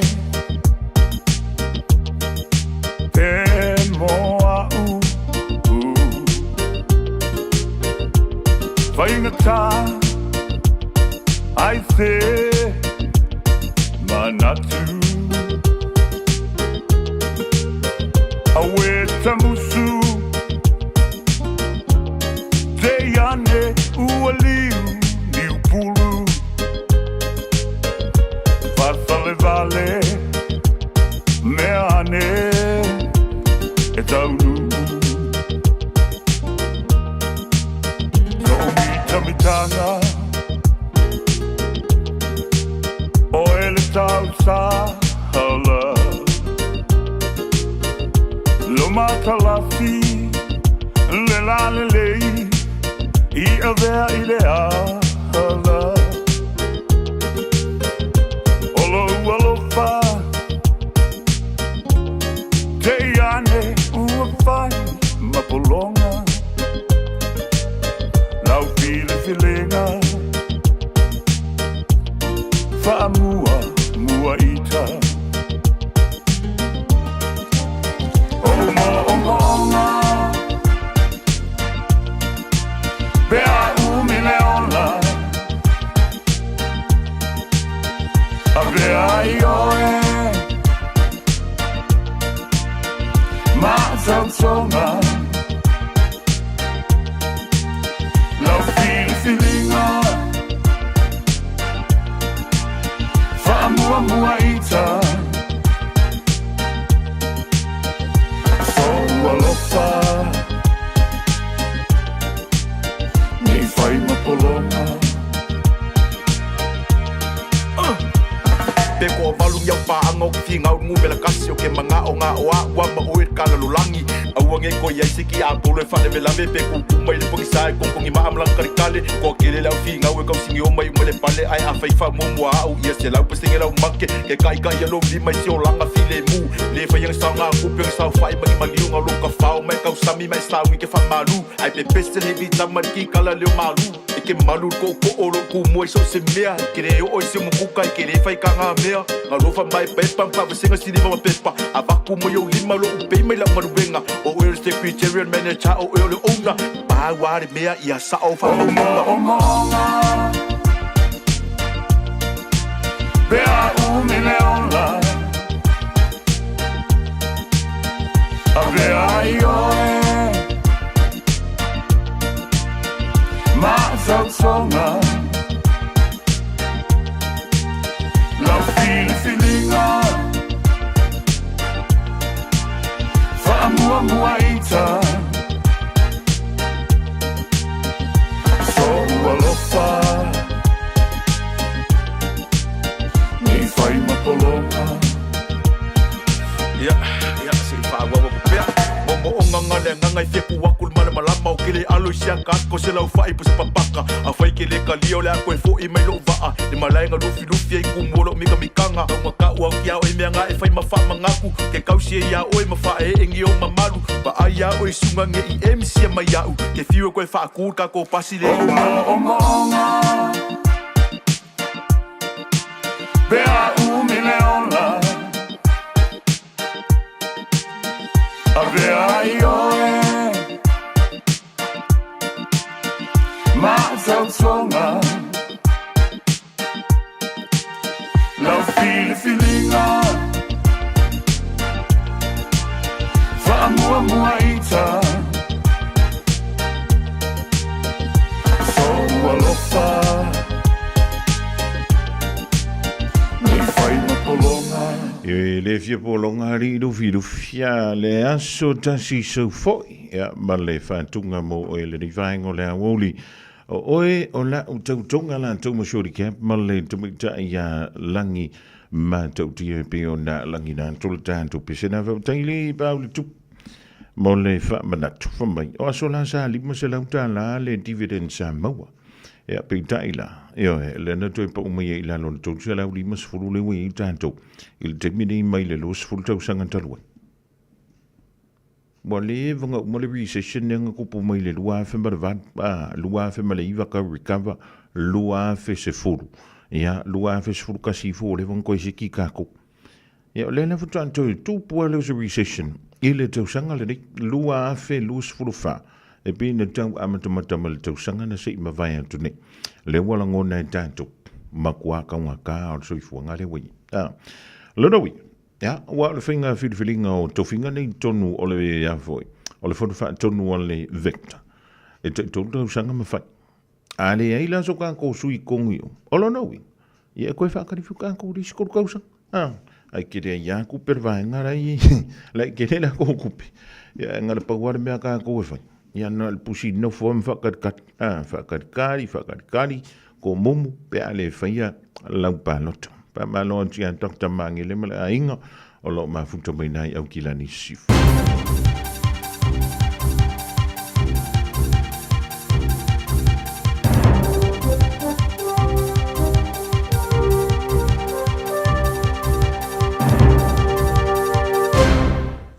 Patal fatu le amatanga le nei vai aso I le tautua le Radio Samoa I ana telefou.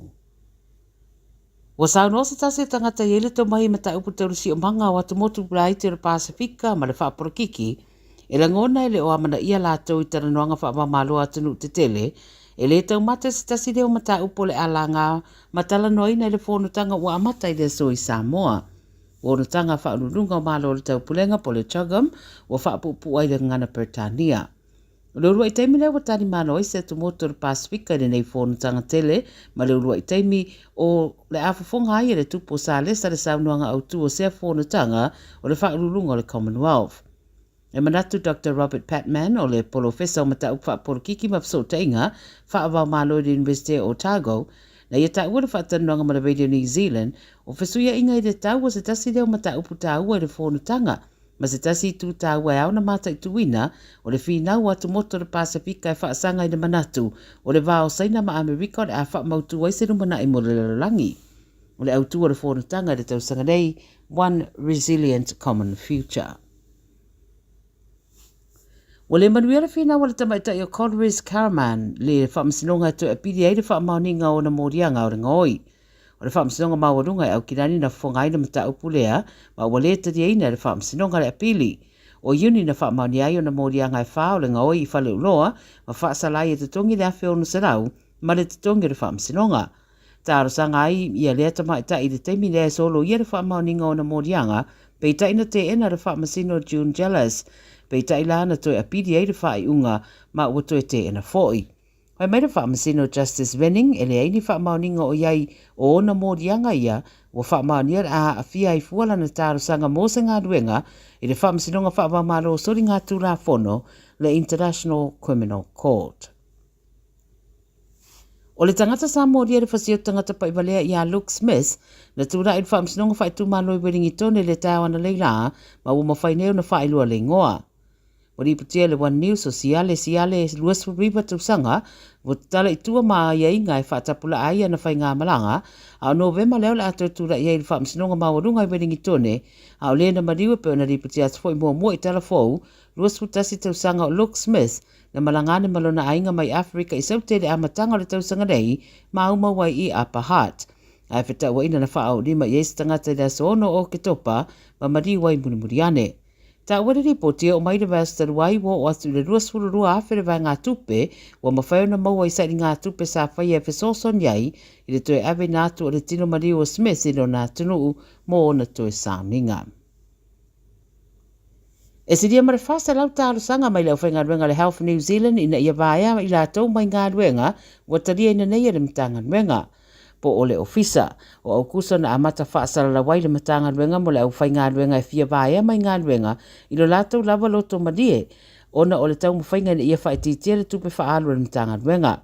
Pai mai sa whina ngalo le ofisa siri o le Health New Zealand I le leitio wha maloa New Zealand, Machi Apa, o lo wha wau peo na ilo ilo isi tālu sanga, ma o wha ilo fo I le o fia whaia sa isi wha mtalanga I wha tau ia awhianga o le nei ngā yoinga o le vāia o tangata whai ngā ruenga, o no lo wha solo le process I le teminei. O le voluntary redundancy, po le loto mari o le tangata vai ai mai le ngā ruenga, sa au foina i se vaenga o le aufai ngā ruenga wha ofisa, ma le administration, ngā ruenga tau whainga wha vai, ma au nanga whautua, mai se au nanga wha pitua.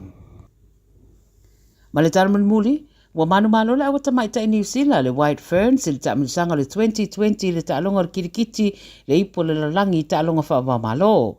Le luai temi le wa manu malo ai le tauwanga ina wa whaia inai Afrika i saute tu pai le taona le la ma wa tulanga esa le tau mawhaia ta mai ta New Zealand le ta alonga na tatamo muai ai turi ai Afrika i saute.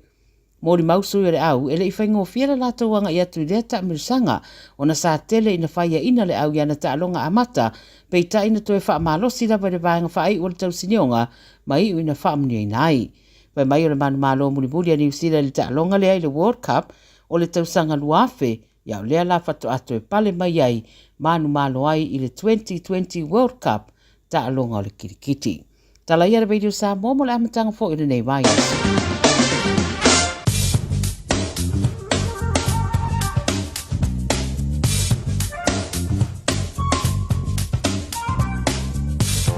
Well, we're going to tell the tower beer out with the official right town. Well, it's so so on town more on Kilani. Well, it's a bit of a langy le town. Well, over here, Suluman to go for my ave or la. All of a beleona in Malum by Fush. Vilio on my ile to is Sante is Sifo. All about for fun, all the source full of Maliva Tikirimo on Kilani man Louis Boanaris full of Malatolu Tikiri. Ngoto le la i le toi se fulu ono midute i leitu lai valo i le fiafiana nei.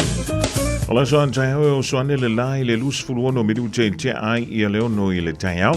Pamai a woa mai oro yeina i wanga i le tu i se sifo i le a woli ma le fiafia tai au. Savini angi malu mai i le tu i saute. Ola tulanga na e pe o le yei o le tau le ganta mo le so. Before i le so antai hau mo au kilan.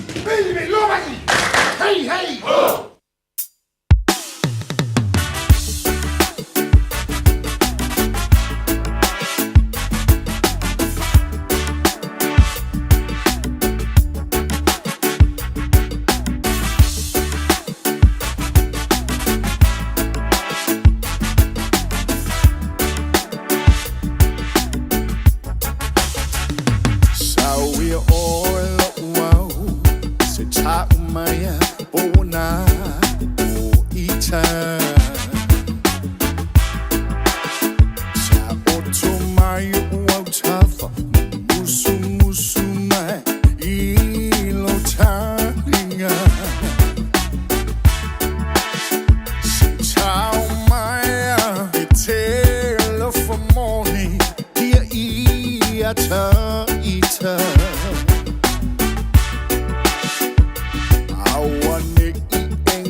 tolu mana sau le pa fai vai tele na swelo no ya o ya soma asola se yo le fa ba pa pele pele te a mai se ta fa no que le me fanta yo le me tela ai fino pele no fa ma oni persona bona o le no fa ya se que ka mo suma so que sami yo vi na fa ba e bunga la que le me kala ka ile a e bunga o li kai ma so le va no bunga so mai yo fica e tu pe yo auto fa para na ka ko mai fa pe na wa ka mo lo ya fa kula ile mpuka que uno vaya y ca te suelta wa sale cuando fiore polonga me la fieso como fa no la pero mai pe tin la suga y no me sabio mauna mabao o te tawa sa ai o faina tamatina o me uma o te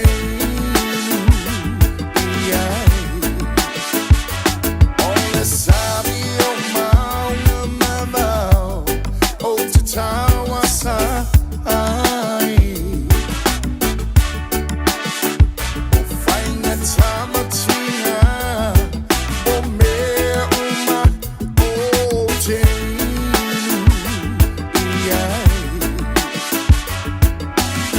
Sifungamalia Richard Parker, Zipsum, Vanessa Kai, Lady Vangula, Woli, Sawia Eloa.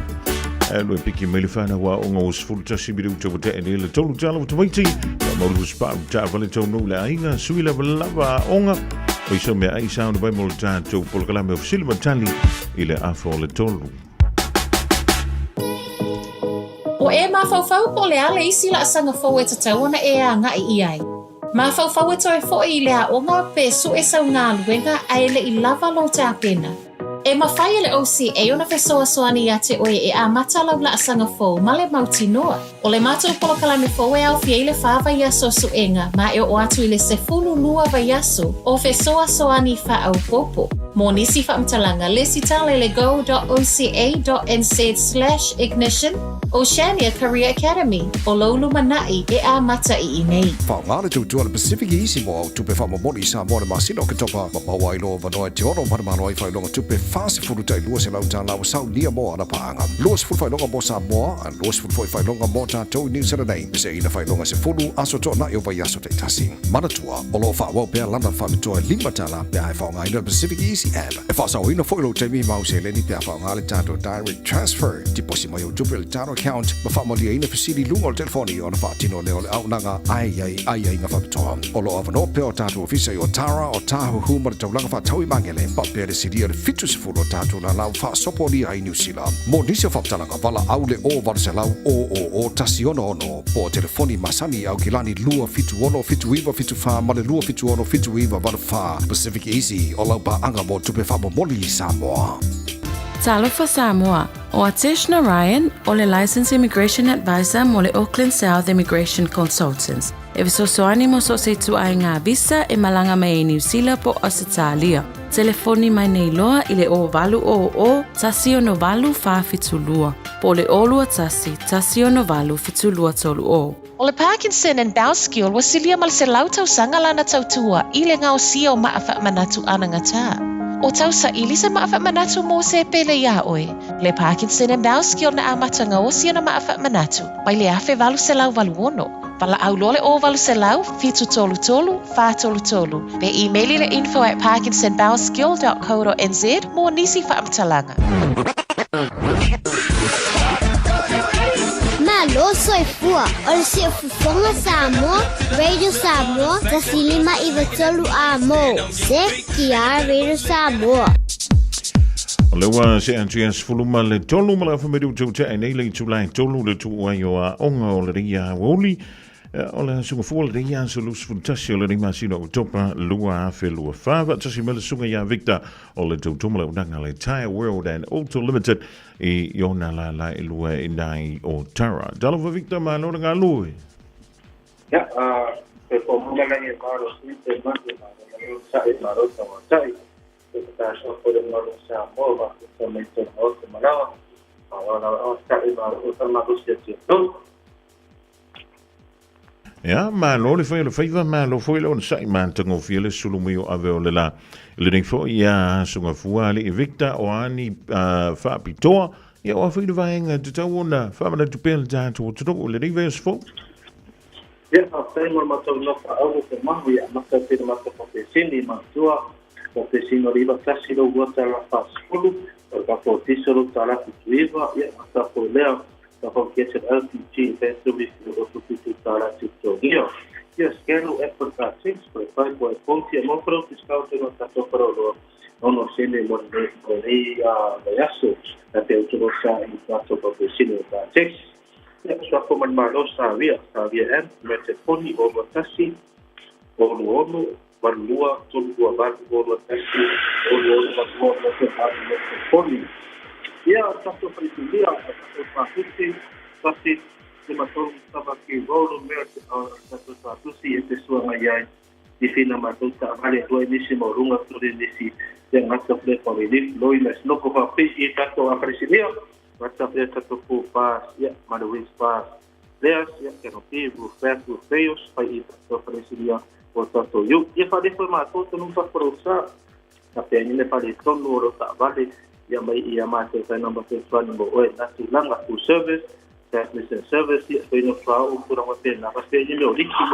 Kalau ya itu presidia kita world rasa boleh tahu ini masuk tak balik masa berfokus Abertuai, a parte de Abertuai, Filha, e com Matou, Abertuai, e a Batu Solta Abertuai, e a Matou, SUV Cas, Bocas, Ecocas, a Sopera Sopita, uma lista mana ia, Piki Solta Abertuai, e a Matou, Satu Piki Aqua, Mo, Rita, Yakman Hilux, Mandisa, Lale, Tuya Driver, Tuya Driver, Felix, Office, e Tasso Piki Aqua, Nano Mo, e Tasso Lotua, Pate Piki Apalai, da Silva Vale, e a Formatinha Penstemen, eu mai ia para isso sama ia matou pela venga futai me telefone o iba luki tu pato logo o iba luki tu pato logo o ia te vida mai ia você so sani mo oi ia o sita to la to perpa ai ko to perpa o ta si vitu sulu pecho ta o fo tuai do mo ia matou nga to pode sa siki me viu apa te ro maria ni usiki me e do ta ba ia sai to sweet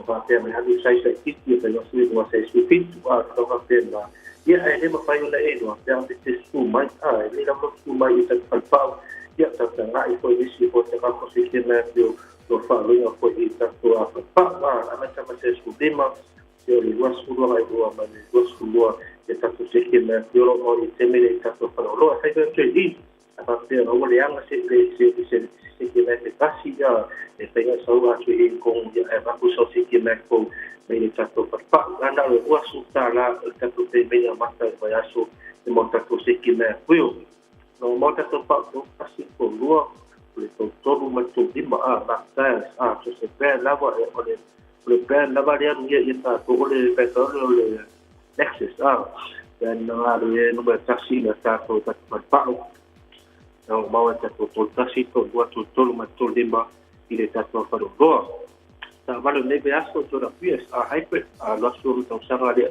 to ya mula to sia de upa no ta to ta vale hyper to i ta to fa ta vale no ne be aso lima su ta la pe mi da masa be aso ya ta vale na se ta ta ya su mai ya ta la no mo oi lo mo ta to no ta dia sa to de finance now or yes finance mo ki ka to finance na to lo pa ga te min ne i de ta to fa pa na ta ko de o ta to fa de sia si pay after pay le by na ta ko le risk a parte ne te lo te risk ya su mai ba ki ma to te pa ya to te ngai adu ya mai de risk sui pa fa ta ba ya tulangan na ya kai mo ma to lo pa alo se manu se yo ma ya no no sua ke tu la le uri pa tai lo pa ja, sorry voor je alles sunga ja Victor wa vela voor je maar voor een jammer mooi ole tour maar onanga le Tire World and Auto Limited yo na la lui nai Otara ja wala wat fa le ya le lo sa yo le tu yo le pinging fa ya yo le full service su ko me lo fan kiss yo le wa maar voor na so fa je ka ko sung wa o le fa ko mo o le vai mo o le ala nga mo o le pa ko mo il faut là y ma voix mo Mawai telefoni pe ora ta wala sunga ya Victor le dei fo ya woli. Olewa se antula Jamie ala radio Samoa fuluiva me do te ai nei le tolu.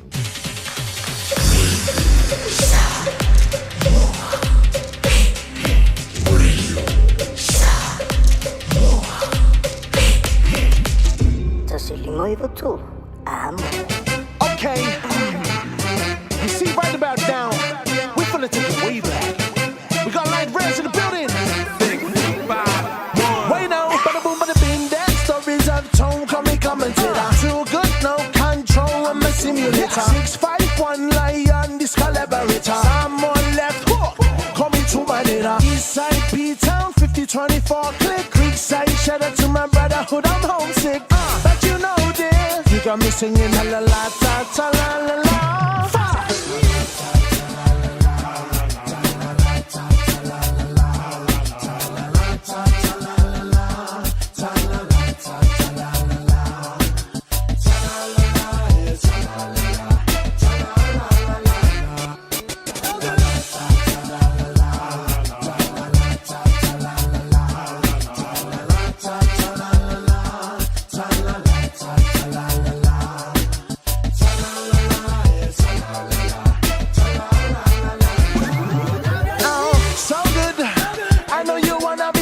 You so good. I know you fancy a man that is so magnetizing. So fancy with that hook. He got me in the feelings in the morning. Be with you controlling. Glamour is eye catching me, girl, I'm falling. But it's stalling. Still got me singing ta la la ta ta la la la.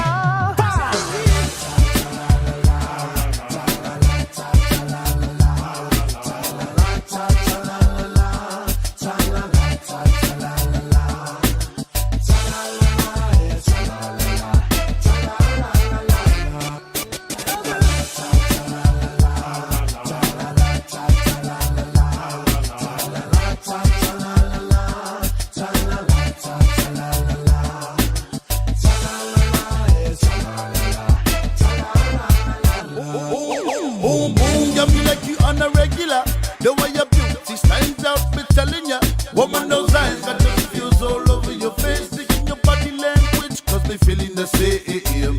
Come to a little closer. Pick up your voice for me, see.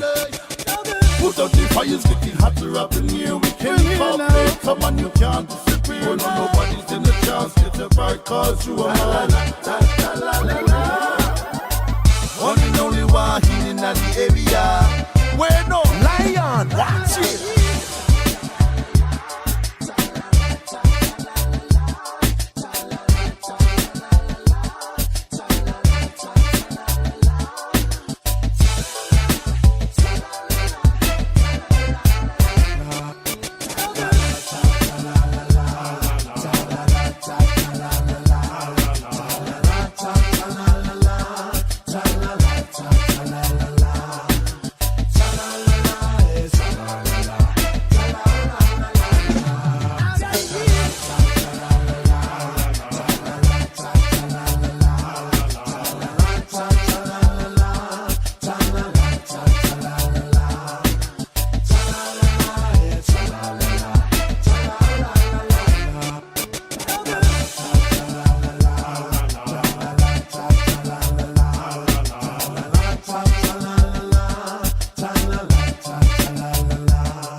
Wayno DJ 651 Malayan Race Malabese dan talala dan talala. Yeah man, ya vuile le siva le mafan fanale wi tanto mala sulu mai man tango fio le sulu mai o avola. Le ya woli va talafan twi man tua mala fana wa ngop tilona wi tono ta valeni si tanto. Ya mila ungali tomiti sa e tamale lima e tinile la onga. Ja, le link va mau le fu spa tono le ta vale vai penal want to mala wa homework book. Para wiki a iol fale a onga ia tonu no fale su level va onga sa no bail tanto programa sani officially ya matali a wa fo ia le tanto programa le divai ngole a woli ole a wat mai ta i New Zealand le white ferns Ale awa te mai tai le ta longa o le kilikiti. Lena Champini. I le tamasanga o le T20 World Cup in Wamalolo i Afrika i Sonte. I le la sa i linga Champini. Ai vai fo ilali le manu le tantu o toro. O lea ua maua le lantu manu malo. Manu malo tolu tesi malvanu miliona tala. Ia ma o le awa pelea, o na vai ina lea, i le au a tamaitai lea i le talonga na kirikiti. E toa se funu ma le lima, ma le famele tala i o le awa apea o na maua. Le tino i tupe le tamaitai e toa tasi e lua se lau ma le lima afe tala. Awe ka fiolai. Awe ta fiolai. Lua se lau ma le lima afe i le tamale sanga o le T20. Lena manu malo ile au nale White Ferns. Makwa manga ia nga ko inga sele ngi fa pena. Ele tau ma ia tele nga wape fiale tupe. Ya ole na vai le au fo ile le New Zealand le Emirates Team New Zealand. Lena manu malo ile la tu unga. Ile fa ngo fo ole vai yaso. Ya male Ineos Britannia pole va a Britannia le na luina ile pole America's Cup. Ja, le mana ye le mele le manu ai manu le seling yo ya ka koko anga le onga li to mai tamale nei mai tene le lei fai au me onga yo e ke kaure fa mo se mele o se manu malo ya ai mo mai lo to man tu afia lo tama ya masio tida fa malo antu ya no o sala ro panti mai California le ma futo male ya o le so ya fish ya o le na alo wantu wai ia auto umalava ia le fata si mai le rivainga le oi koi ka sier vainga le ke upa ui ke o le fa mna tu mai le uso ia le sa ia po Andrew le sa no fonga ia lo fa pele on ia tanto wati impusa mo pe papa lota o le officer o le election office marketing impact office o na ia dai Penrose ia malala ne yo le countdown Ole Woolworths Waiheke Island. Ia pa fa ini sila malule to la nai Waiheke Island. Auckland City da ile sila la countdown. O Mount Eden. Ia fa pa fo ile la nai Mount Roscoe o St John's. Ia antoai malala nai Green Lane. Ole Morley Mangele Mangreen Mall Manukau City. Ia tu salau tanto nei au kilani suit o inai mangele tolanga fa tong mangele na yele countdown o le Manukau City Mall ye for the countdown o Botany Downs ya ma Highland Park ya ele ska ko Kingpus inai manurewa fa malulu tuai o le countdown le la talanta tu motanto umalabo le nei manurewa Manukau ya o Manukau Mo Manukau mole la tala mai. Ya via fa so video kwai kai oi I poni ya la fu ile ka ko waking pusa ngai poni mo tanto ya ole la nai bon. Charlie vui Hawke's Bay. Hey. Wa ko sa o ngi sa ilinga jumping yo le NBC. Ya male awa ela mo mai Wellington il fa ngol nei vias.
hours a day, 7 days a week. Radio Samoa streaming live on www.radiosamoa.co.nz.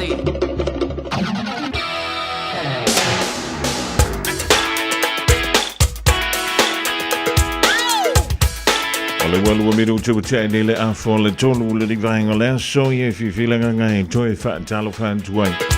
E man tua le ngai le fa na wa ngalo tua o ngol ni ya wo li talo to mai ti o mai o to. E mai le o nga ile ni fo ya so sa e tamale le sa e tine le le. Ja, talo si o le na sa e fa ya uma me na fa ya tuai le fa ya o ngai le ya so lo malos. Ja, en tamai. Ja, le leem veel even la omele tanto no mera tolu fitu tasi lima even tolu fitu tasi lima even tolu yele tanto no mera nang tala to mo tolu fana wa onga yele ni fo ivanga o le hawa wo o le fisili mo ma de tua sa bi selo tali tu longo to no le tanto sei ja le na man malo ile tanto wo ile va so se va to ni mai si va so ma la wo tu na ya o le fisili mo o ile au ta alo New Zealand. Lena manu malo ile ta milusanga o le T20 ile fai ungal vias. O ile ngo le au ta alo New Zealand. Lena ta na manu malo ile ta milusanga o le T20 World Cup ile fai ungal vias on se vai to ni alo so e mai le tan. Yo e vala o mai ile ile e te lo le tupe na mo le vai ngana. Le au e tos fulum e tos fulmole. E ta i lua se lau ma le lima afi tala New Zealand tanga te totas o le au lena sempin ia ele ta mo sanga na o le tituit a o le fisili li ta multimoto o ila le ngole au le te tau su e antu nei le a wolini su e mai wala o mele le tolu fitu tasi lima i tolu fitu tasi lima i tolu por kana me tomaiti langalong ni malo si le fale keke o le Fina's Delights Mawan to keke lunga le Facebook ta ilalo le PHI P-H-I-N-A-S Delights. P-H-I-N-A-S Delights. Ia pe te ngai fo i te wala au iei le olu alua. Tolu oro fitu tasi tolu o to.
Wan joy lus fulu tolu minuto na tale o link to la e fai le fo I vaenga o le a wodi.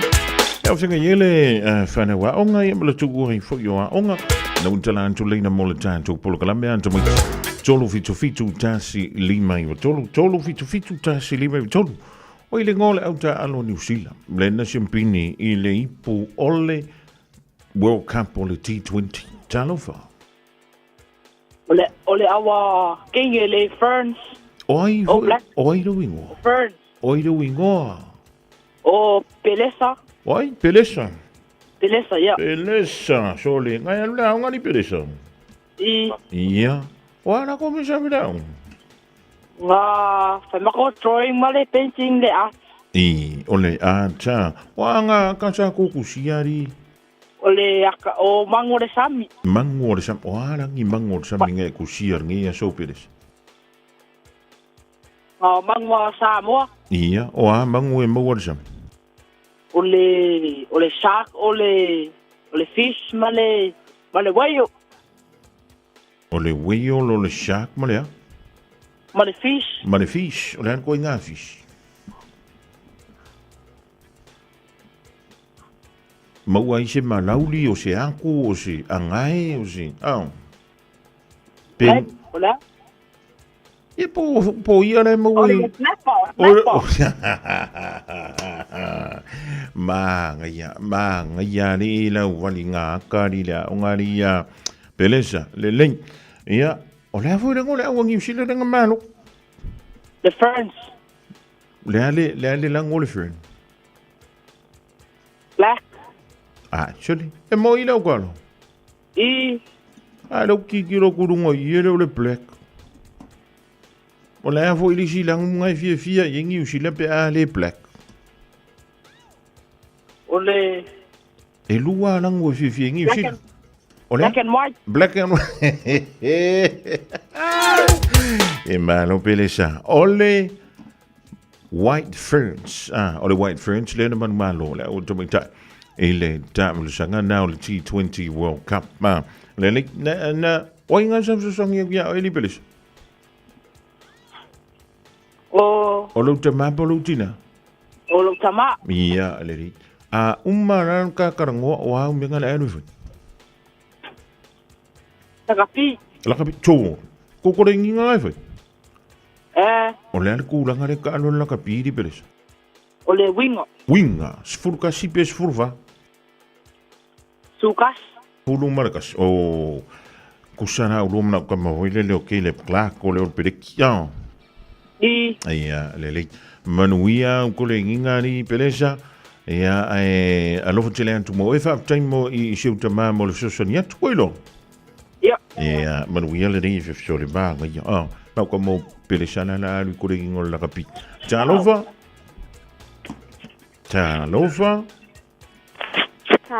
Ya oiro ingo.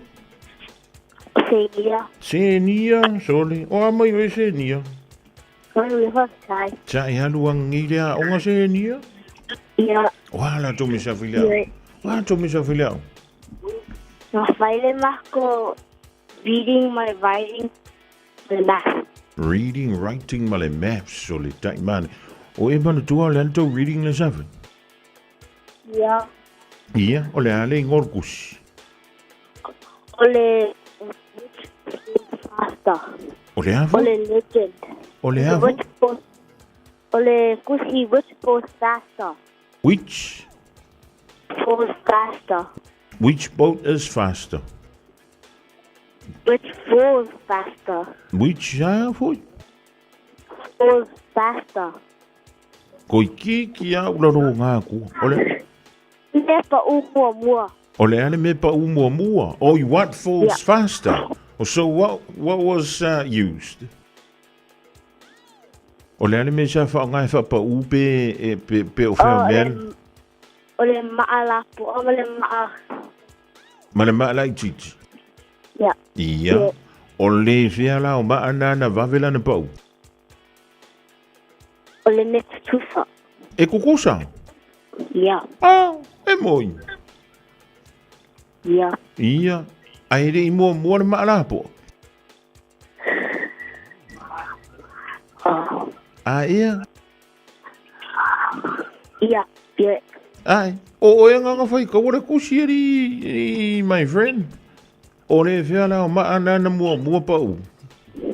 Amina mo pa ile pana po. Ole mea la po ole ane mafua. E mafa. Ole afoi. Ole tula fonona ole mata bu foi lele. Ole fisiki. Ia po le kemisi ia fo. Fei mai. Ole mea mafa. Ole mea na vavela na pa u mai lunga le vani moni moa ngai. Ile lau ele. Ai mama. Ia longo winga ele mulanga sau ila. Ia lele. Senia o ai le awa New Zealand le na champini ile T20 World Cup for mulumul. Ole white ferns. E mo ila ukalo. E le fisu ia lauta. Ta ile le sio ke ia se ni va tai se ni. Oi ne so so ni tu ia oi lauta. O lautina ia lele. O alua me uma fai ma siutina. Mole ale lua kuka fai ngā kahanga na fai le nei afiafi. Le ai le afufa. Fa vela mea ai o le sa. O le ale koko ngā ianga. E keringi mea le koko ngā. Papa kiu. Oh, iso le kamarwa. Malea, o le whaarifu po le umu.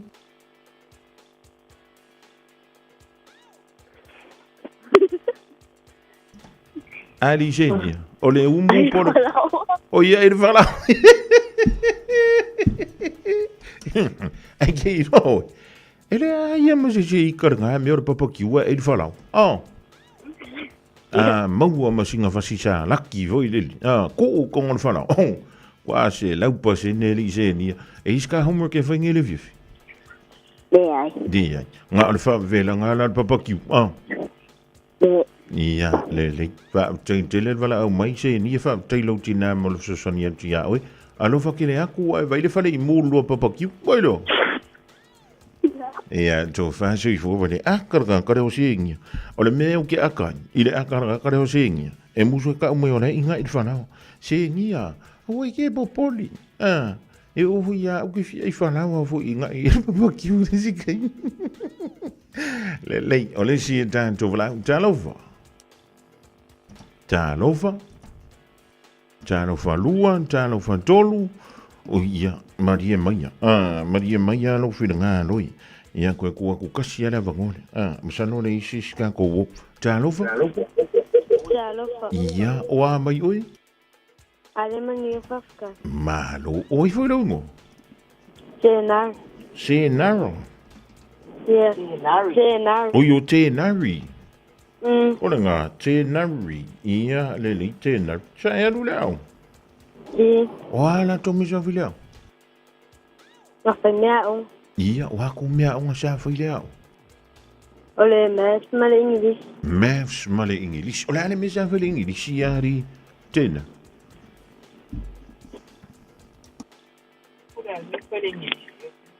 Sa fai tau se tusi, sa fa fai maini fe sili, sa fai ni upu, o ame sa fi le English. Tadi di nganga fangi we. Wo, fa li liu le English ia ngai de ngana niwe. Oh, o halangi upu fa pertani po o upu palangi ngali liu o tol fa niu. Ole outside ma le move back. Ia, ole a la fa ngiwe ole outside. Ole vau. Vau. Vau. Oh, ia longa winga la akafiaru I faforo winga. I wanna go vau. Orenga. Hey, si fu ya nga ngiwe la ko wori. Leli, ole fo si upuna na fali. Move back. Move back. Ole na le move back.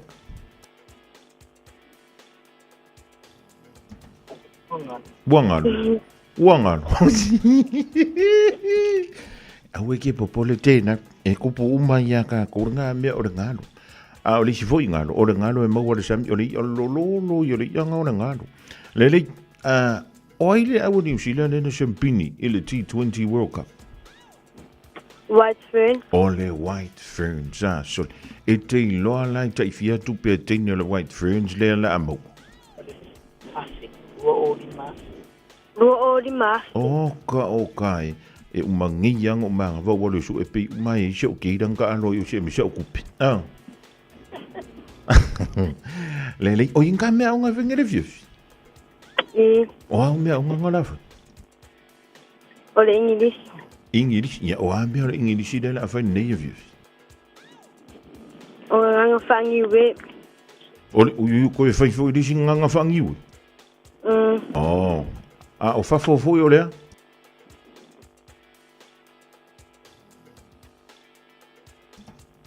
Ari Jenner.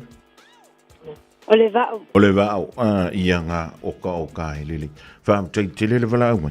Ai foi lo ya ma me afa ko le metano ngale la do o yi. Boilo. Alo fa tele antu manu yere via vie.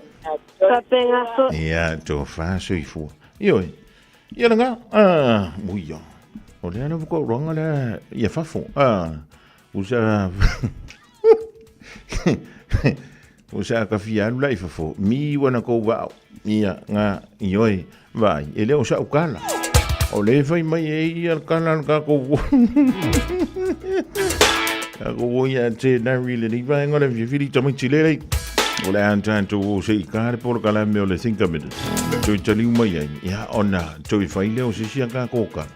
Ia ma tau lunga ile tanto por kala me le vai ngole vi fa te le antu la vai I mantua. Ya le na susungi fo le whanau. Manga ia holingi aso. Wa mawena ka upungi we. Just think a minute.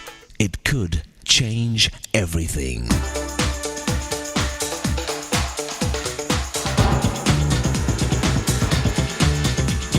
Think a minute. The reason many people don't climb the ladder of success is they're waiting for the elevator. But we have to work. We can't wait our way to the top. We just need to be sure which steps will actually get us there, so we don't waste our life climbing the wrong ladder. Today and tomorrow we'll look at some right steps to success.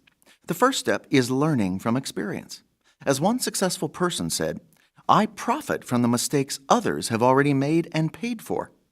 People who can't learn from experience waste much of their life, just going around in circles, making the same mistakes again and again. A second step to success is both seeing and seizing good opportunities. Successful people don't just talk about what they're going to do, they actually do it. They recognize a good opportunity and grab it before it's too late. They know timing is everything, so they're not afraid to take risks, since they're more afraid of losing a good opportunity. As usual, the first step is the hardest, but it gets easier once you get moving toward your goal. The person who's waiting for someone to give him a good tip on an opportunity will probably wait a long time. The important thing isn't to wait until opportunity knocks. It's to know the sound of opportunity when it's just a tap. Good opportunities are like diamonds in the rough. Most people walk right by it because it's not already polished and cut to size. A third step to success is to recognize where there is not much opportunity for future improvement and promotions.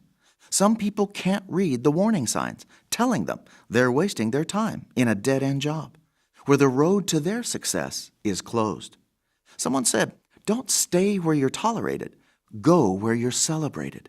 Find a job or business where you fit and can also keep growing and going as high as your abilities can take you. Today, why not ask the one who knows your personality and abilities better than anyone to become your career partner? The one who made you knows exactly the right steps for you to take to reach your full potential and the real success he has planned for you. Just think a minute.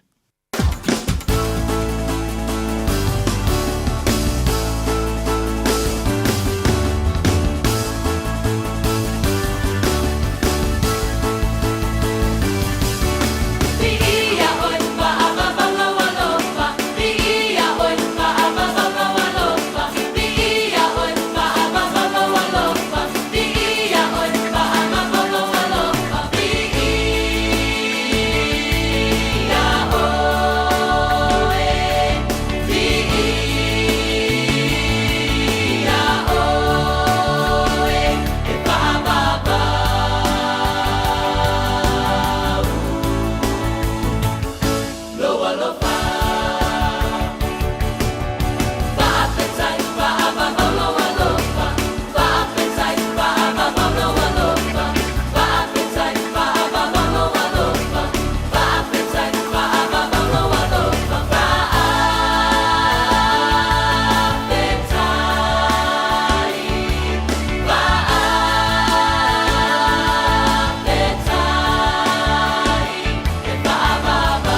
Sifumani na le Peace Chapel le vango le holy able le fonting le fiafi.